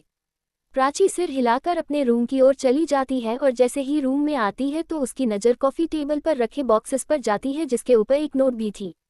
प्राची जल्दी से जाकर नोट को देखती है जिसमें लिखा था, खरगोश जल्दी रेडी होकर आ जाओ, ड्राइवर तुम्हें ले आएगा, मैं तुम्हारी वेट कर रहा हूँ। इस नोट को पढ़कर प्राची की दिल की धड़कन तेज हो जाती है, उसके चेहरे पर एक प्यारी सी स्माइल आ जाती है जिसकी खबर प्राची को भी नहीं थी। प्राची जल्दी से उन सभी बॉक्स को खोलती है जिनमें से एक में रेड साड़ी, एक में ब्लैक हिल्स, एक में डायमंड की ज्वेलरी थी, जिसे देख प्राची के चेहरे की स्माइल बड़ी हो जाती है और वह जल्दी से वॉशरूम में भागती है। एपिसोड 80। अब आगे। City hospital. मनीषा अपने मम्मी के साथ बात कर रही थी, तभी वहां पर एक नर्स आती है और मनीषा को देख, मनीषा तुम्हें डॉक्टर सौरभ बुला रहे हैं। मनीषा नर्स को देख अपनी सिर हिला देती है, फिर लता जी को देख, मम्मी मैं थोड़ी देर में आती हूँ, आप दवाई लेकर सो जाए। लता जी सिर हिलाते हुए, तुम घर चले जाओ और अभी तो मैं ठीक हूँ ना, तो जितनी जल्दी हो सके मुझे भी घर ले जाओ, मुझे यहाँ पर और अच्छा नहीं लग रही। मनीषा अपनी सिर हाँ में हिलाते हुए वार्ड से बाहर जाने लगती है, तभी वह नर्स कहता है, बहुत दिनों से तुम और डॉक्टर सौरभ एक साथ कुछ ज्यादा ही टाइम स्पेंड नहीं कर रहे हो। मनीषा उस नर्स को देखते हुए, उन्होंने मेरी बहुत मदद की है और हम बस कुछ काम के बात ही करते हैं क्योंकि मेरी मम्मी उनके घर में काम करती थी और मैं भी यहाँ पर काम करती थी तो इसी वजह से। नर्स अपनी सिर हिलाकर, हाँ कौन जाने वह तुम्हारी मदद क्यों कर रहे हैं और वह भी इतना ज़्यादा, कहीं तुम दोनों के बीच कुछ लेन देन तो नहीं है ना। मनीषा अपनी मम्मी को देखती है जो उन दोनों को ही देख रहे थे और वह नर्स मनीषा को शक भरी निगाहों से देख रही थी। मनीषा भी उनको घूरते हुए, तुम कैसे लेन देन की बात कर रहे हो? देखो मुझे बहस नहीं करनी तो मम्मी को दवाई दो, उनको सुलाओ और जाओ यहाँ से, तुम्हारी कम इतना ही है। इतना कहकर मनीषा जल्दी से वार्ड से बाहर निकल जाती है। मनीषा के जाते ही वह नर्स भी मुंह बनाकर मनीषा के मम्मी को दवाई देने लगती है और बड़बड़ाती है, उसे लगती क्या है हमें कुछ भी नहीं पता। जब देखो तब ये सौरभ सर के केबिन में जाते हैं, उनके घर जाते हैं। सौरभ सर ऐसे ही नहीं कर रहे हैं, इसकी मदद लेन देन तो उन दोनों में है, पर मुझे नहीं लगी थी मनीष इतनी गिरी हुई लड़की है। वही उस नर्स की बात लता जी सुन रही थी जिसे सुनकर उनकी आंखों में आंसू आ गए थे। पर वह नर्स मनीषा के मम्मी को रोते देख उनको घूरते हुए, आप क्यों रो रहे हैं? आपने भी तो अपना बेटी का साथ दिया ना, तो इसमें रोने वाली बात क्या है? जब आपने अपने बेटी को सेल करने से पहले नहीं रोका तो अब क्यों रो रहे हैं आप? इतना कहकर वह नर्स मनीषा के मम्मी को दवाई खिलाकर बोर्ड से बाहर चले जाते हैं। सौरभ का केबिन। मनीषा नोक करके अंदर जाती है तो सौरभ अपने चेयर पर बैठा हुआ उसे ही देख रहा था, जिसे देख मनीषा अपने सर झुका के, आपने मुझे बुलाया है सर? सौरभ अपना सिर हिलाते हुए कुछ देर मनीषा को देखता है और फिर साइड से एक पैकेट मनीषा को देकर, जल्दी से चेंज करके आओ। मनीषा उस पैकेट को देखने के बाद कंफ्यूजन में सौरभ को देख, मतलब? सौरभ मनीषा को घूरते हुए, वॉशरूम में जाओ और चेंज करके आओ। मनीषा उस पैकेट को सौरभ को फिर से देते हुए, पर मैं क्यों चेंज करूं सर? सौरभ मनीषा को वह पैकेट फिर से देते हुए, क्योंकि मैंने कहा है अब ज़्यादा सवाल और नखरे ना करके जल्दी से चेंज करके आओ। मनीषा चुपचाप जाकर वॉशरूम में चेंज करने लगती है। सौरभ भी अपने बालों को ठीक करने लगता है। उसने अपने डॉक्टर कोट को उतार साइड में रखे रेड कलर की ब्लेजर को पहन लिया था जिसमें वह बहुत ज़्यादा हैंडसम लग रहा था। कुछ देर बाद मनीषा एक रेड कलर की गाउन में बाहर आती है, पर वह थोड़ी अनकंफर्टेबल लग रही थी क्योंकि वह ड्रेस स्लीवलेस थी और साथ में उसने उस ड्रेस की पीछे की डोरी भी नहीं बांधी थी क्योंकि उस तक उसके हाथ ही नहीं पहुंच रही थी। मनीषा को देख सौरभ उसे देखता ही रह गया और फिर जल्दी से मनीषा के पास आकर उसके हाथ को सीधा करने की कोशिश करता है, पर मनीषा सौरभ को रोकते हुए, सर प्लीज। सौरभ आंखें छोटी करके, तुम ऐसे पीछे हाथ करके क्यों खड़े हो? और जब मैं तुम्हारे हाथ को आगे लाने की कोशिश कर रहा हूं तो तुम मुझे रोक रहे हो, क्या बात है? मनीषा सौरभ को देख, बह बह सर बह। सौरभ मनीषा को रोककर अचानक उसे पलटा देता है जिससे मनीषा की आंखें हैरानी से बड़ी हो जाती है और वह सामने पलटने को होती है, पर सौरभ उसे रोकते हुए, सॉरी खरीदते वक्त मैंने ध्यान ही नहीं दिया कि यह बैग में डोरी है, ये तो मुझे भी नहीं आता और प्राची अब तक चली गई है। फिर मनीषा के हाथ को हटाकर डोरी को बांधने की कोशिश करते हुए, ट्राई करती हूँ मैं, हो जाएगी, खुश होकर लो हो गई।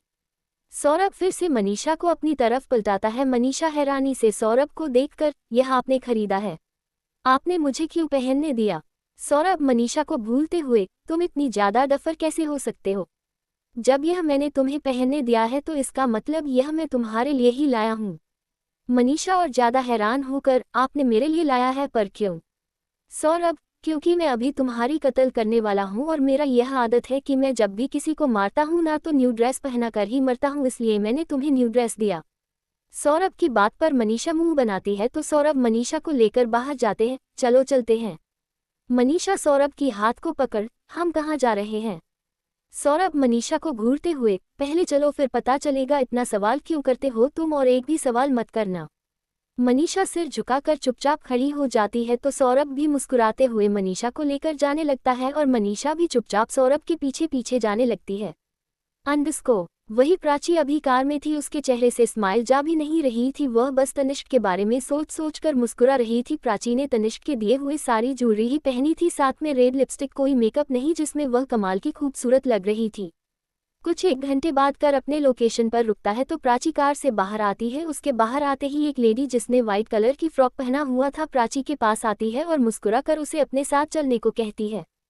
प्राची अपनी सिर हिलाती है और सामने देखकर उनके साथ चलने लगती है। यह नदी के किनारे बने एक कॉटेज थी जो बिल्कुल खाली थी, पर उस कॉटेज की हर एक तरफ red hot balloons purple dim light से डेकोरेट किया गया था, जो दिखने में ही इतनी ज्यादा खूबसूरत लग रही थी कि मन कर रहा था देखते ही रह जाए।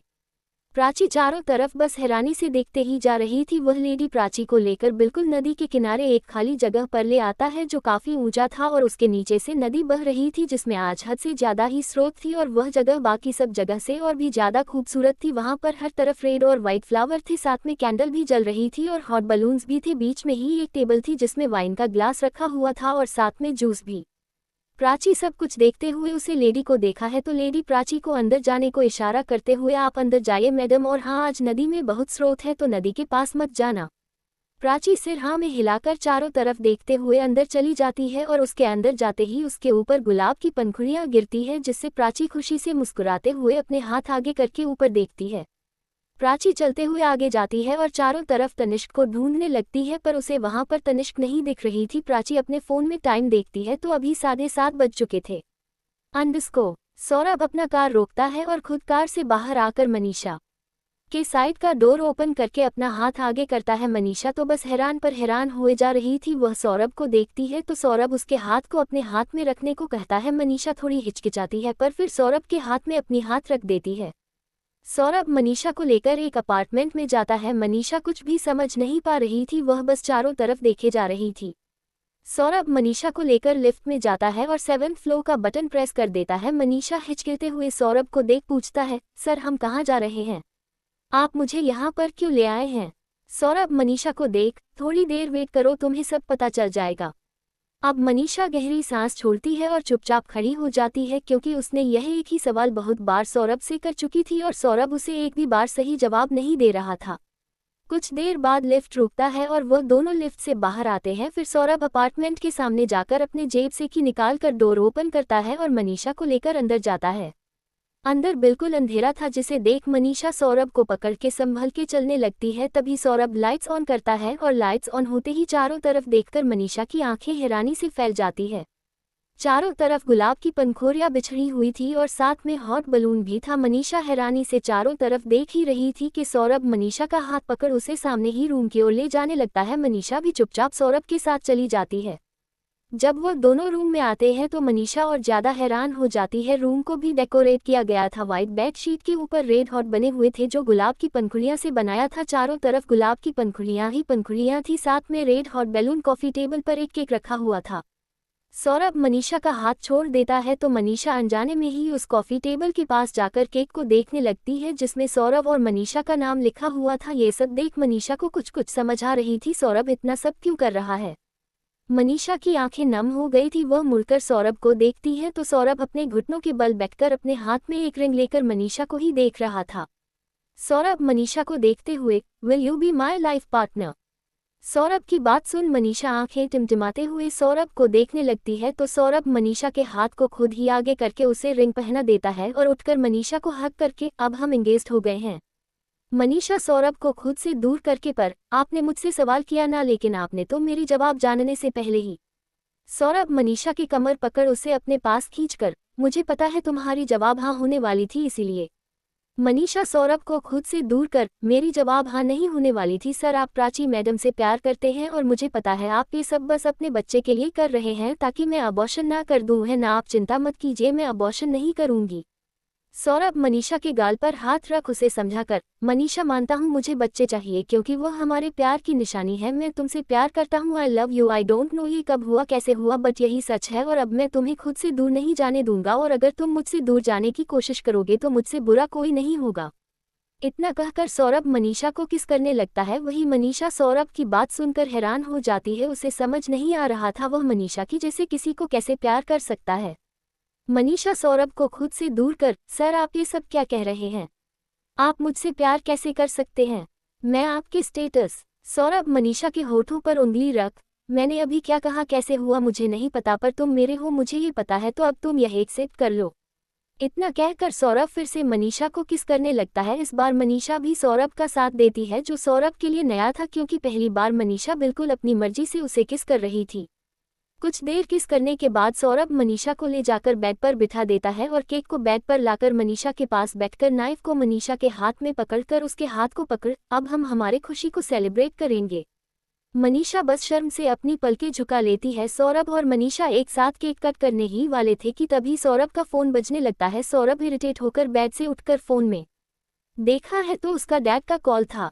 सौरभ मनीषा को देख, मनीषा तुम थोड़ी देर बैठो, मैं डैड से बात करके आता हूँ। मनीषा अपनी सिर हिला देती है तो सौरभ कॉल रिसीव करके बात करते हुए रूम से बाहर निकल जाता है। मनीषा अभी भी डोर को ही देख रही थी, उसे अभी भी यकीन नहीं हो रही थी अभी अभी जो कुछ भी हुआ, पर यह सब सोचकर उसके चेहरे पर एक प्यारी सी स्माइल आ गई थी। मनीषा उस केक को देखते हैं और उसमें लिखा नाम को देखते हुए मुस्कुराकर, सौरभ लव मनीषा, मनीषा लव सौरभ। मनीषा इतना कह ही रही थी कि तभी उसकी फोन रिंग करती है। मनीषा कॉल रिसीव करती है तो उधर की बात सुनकर उसकी आंखें आंसुओं से भीग जाती है और वह पागलों की तरह भागते हुए अपार्टमेंट से निकल जाती है। कुछ देर बाद सौरभ जब बात करके रूम में आता है तो वहां पर मनीषा नहीं था। सौरभ मनीषा को पूरे अपार्टमेंट में ढूंढता है पर उसे मनीषा कहीं नहीं मिलता, जिससे सौरभ उदास हो जाता है। उसे बहुत ज्यादा बुरा लग रहा था और गुस्सा भी बहुत आ रहा था। सौरभ गुस्से में अपार्टमेंट से बाहर निकल जाता है। अंडस्को रात के 11:30 कॉटेज के बाहर तनिष्क का कार आके रुकता है। वह साइड में देखता है जहां पर उसका दूसरा कार था जिससे प्राची आई हुई थी। तनिष्क ने इस वक्त एक ब्लैक कलर की शर्ट पहना हुआ था जिसके ऊपर की 4 बटन खुले हुए थे, जिससे उसकी मस्कुलर बॉडी दिख रहा था और वह इस वक्त पसीने से लथपथ था, जिस वजह से उसका बॉडी चमक रहा था। उसके बाल बिखरे हुए थे जो उसे और ज्यादा हैंडसम बना रहा था। तनिष्क जल्दी से अपनी लोकेशन पर जाता है तो देखता है प्राची अभी भी वही है और वह एकटक सामने नदी में बह रहे स्रोत को देख रही है। प्राची को देख तनिष्क एक रात का सांस लेता है और प्राची के पास जाकर पीछे से उसके कमर पर अपने हाथों को लपेट उसके नेक पर किस करते हुए, सॉरी वह एक अर्जेंट काम आ गया तो मुझे जाना पड़ा, पर तुम इतनी रात तक यहाँ क्यों हो? तुम्हें चले जाना चाहिए था ना घर, वैसे तुम आज कहर ढा करे हो। पर प्राचीन तनिष्क के बातों का कोई जवाब नहीं देता, जिससे तनिष्क प्राची को अपनी तरफ पलटाता है और उसके आंखों में देखता है तो प्राची की आंखों में एक खालीपन था और उसकी आंखें लाल थी। ऐसा लग रहा था जैसे कुछ देर पहले तक वह बहुत रोई हो। प्राची को ऐसे देख तनिष्क प्राची के चेहरे को अपने हाथों में भर के, तुम रो रही थी खरगोश, आई एम सॉरी, तुम मुझे जोर सजा देना चाहते हो ना, मुझे मंजूर है, मैंने आज तुम्हारी दिल दुखाया ना। प्राची साइड में देखती है और तनिष्क को थोड़ा साइड खींच लेती है जिसे तनिष्क चौंक जाता है, पर तभी एक गोली तनिष्क के कान के बिल्कुल पास से जाता है जिसे देख तनिष्क की आंखें सर्द हो जाता है और वह चारों तरफ देखने लगता है और जल्दी से प्राची को अपने पीछे कर लेता है। तनिष्क चारों तरफ देखते हुए, कौन है? छुपकर बार ना करके सामने आओ। तनिष्क के इतना कहना ही था कि वहां पर देखते ही देखते ब्लैक आउटफिट में 20 लोग आ जाते हैं जिन्होंने चेहरे पर मास्क पहना हुआ था जिससे उनका चेहरा नहीं दिख रहा था और उन सभी के हाथों में गन था। तनिष्क उन सभी को अपनी ग्रीन आंखों से घूरने लगता है। उसका घूरना ही सबको डरा देता है, पर फिर भी सभी वहां खड़े थे। एक आदमी थोड़ा आगे आके तनिष्क को देख, हमें घूरना बंद कर, कुछ देर में तू भगवान को प्यारा होने वाला है, ऊपर जाकर उनको घूरना। तनिष्क सभी को घूरते हुए, देखते हैं कौन भगवान को प्यार होता है। इतना कहकर तनिष्क उस आदमी के हाथ पर लात मारता है जिससे उसके हाथ से गन नीचे गिर जाता है और वह जैसे ही उठाने वाला था इतने में तनिष्क वह गन उठाकर उसे ही शूट कर देता है। वही पीछे खड़ी प्राची डर से कांप रही थी। तनिष्क उन सभी से लड़ते हुए उनको बेरहमी से मार रहा था जिसे देख प्राची की कदम पीछे जाने लगती है। प्राची अपने लेफ्ट हैंड को आगे बढ़ती है तो उसके हाथ में एक आई मार्क्स था जो प्राची ऊपर करती है और उसे निशाने से तनिष्क के आंखों पर लगती है तो उसके हाथ से वह मार्क्स गिर जाती है और उसके मुंह से निकलती है, तनिष्क सिंघानिया ही एक्स है। वही कुछ ही पल में तनिष्क सभी को मार गिराता है। वहां पर सारी सजावट सब कुछ बिल्कुल नष्ट हो गया था। वहां पर इस वक्त बस खून ही खून था और तनिष्क के चेहरे पर कपड़े पर भी खून लगा हुआ था, उसे भी थोड़ा बहुत चोट लगा था। तनिष्क मुड़कर प्राची को देखता है जो उसे ही देख रही थी। तनिष्क प्राची के पास आते हुए उसे समझाते हुए, आई नो तुम अभी मुझे बहुत गलत समझ रहे हो, पर अगर मैं इनको नहीं मारता तो ये हमें मार देता। मैं खुद मर भी सकता हूं पर मैं नहीं चाहता तुम्हें कोई कुछ भी करे, इसलिए मैंने उनको मारा। तनिष्क को अपने पास आते देख प्राची 2 कदम पीछे चली जाती है जिसे देख तनिष्क रुककर, खरगोश तुम डर क्यों रहे हो? मैं तुम्हें कुछ नहीं करूंगा, मैं तुमसे थोड़ी देर रुककर प्राची को देख प्यार से, मैं तुमसे प्यार करता हूँ, आई लव यू प्राची, और आज मैं तुम्हें अपने दिल की बात बताने के लिए ये सारी अरेंजमेंट किया था बट सब कुछ गड़बड़ हो गया, प्लीज मेरे पास आ जाओ, पीछे तुम जाओगे तो तुम गिर जाओगे, नदी में बहुत स्रोत है, प्लीज खरगोश। पर प्राची तनिष्क की बात नहीं मान रही थी। वह तनिष्क को देख अपना हाथ आगे करके, मेरे पास मत आना। इतना कहकर प्राची एक और कदम पीछे लेती है तो तनिष्क फुर्ती से प्राची के पास जाकर उसे पकड़ लेता है और प्राची को पीछे करके खुद नदी के साइड खड़ा हो जाता है और प्राची को घूरते हुए, क्या पागलपन है ये? मैंने तुम्हें बचाने के लिए इतना सब कुछ किया, इतने लोगों को मारा, तुम्हें स्विमिंग आती है नहीं ना? और अगर आती भी है तो अभी जितना स्रोत है इसमें कोई जिंदा तनिष्क ने इतना कहा ही था कि तभी उसके लेफ्ट शोल्डर पर एक गोली जाकर लगता है, जिससे तनिष्क की आंखें बंद हो जाता है और वह अपनी आंखें खोल गुस्से से साइड में देखता है जहां पर आशुतोष अपने हाथ में गन लिए खड़ा था। उसके चेहरे पर एक डेविल स्माइल था, जिसे देख तनिष्क उसे घूरते हुए अपने पीछे से गन निकलता है और आशुतोष के ऊपर तानते हुए, मैं तुझे इतनी जल्दी से नहीं मारना चाहता और इतना आसान मौत कभी नहीं दे सकता, तो यहाँ से चला जा। तनिष्क ने इतना कहा ही था कि तभी एक और गोली आकर तनिष्क के सीने में लगता है। तनिष्क एक कदम पीछे चला जाता है, उसके मुंह से खून निकलने लगा था, साथ में शोल्डर और सीने से भी। तनिष्क अपने जेब से एक और गन निकाल कर सामने निशाना लगता है, पर सामने खड़े शख्स को देख तनिष्क के पैरों तले जमीन खिसक जाता है, क्योंकि सामने प्राची अपने हाथ में गन लिए खड़ी थी। उसकी आंखों में आंसू और तनिष्क के लिए बेतहाशा नफरत दिख रहा था। तनिष्क गन नीचे कर देता है और प्राची को देखते हुए, खरगोश तुमने मेरे ऊपर गोली चलाई क्यों?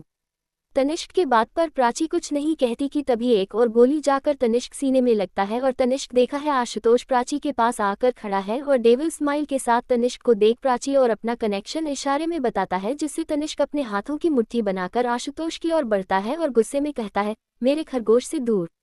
तनिष्क और कुछ कहता कि तभी प्राची एक और गोली तनिष्क के सीने पर चला देती है और इस बार तनिष्क के 2 कदम पीछे चला जाता है और प्राची को देखते हुए एक एविल स्माइल के साथ, खरगोश तुम मेरे हो, चाहे मेरे प्यार में हो या नफरत में, तुम्हारे ऊपर बस मेरा हक है। इस वक्त प्राची को तनिष्क के आंखों में जो अपने लिए प्यार दिखती थी, उनमें नफरत दिख रही थी, जो शायद प्राची से भी ज्यादा थी। पर प्राची अपनी सिर झटक तनिष्क को देख, तुम ऐसे ही मरना डिजर्व करते हो, तुम्हें जीने का कोई हक नहीं है और तुम मुझ पर हक जाता रहे हो। इतना कहकर प्राची एक और गोली तनिष्क के सीने पर चलाती है, जिससे तनिष्क और 2 कदम पीछे जाता है और नदी में गिर जाता है। क्यों तनिष्क प्राची को डेट पर बुलाकर खुद ही इतना लेट हो गया? आशुतोष वहां पर कैसे आया? क्यों प्राची ने तनिष्क को मारा?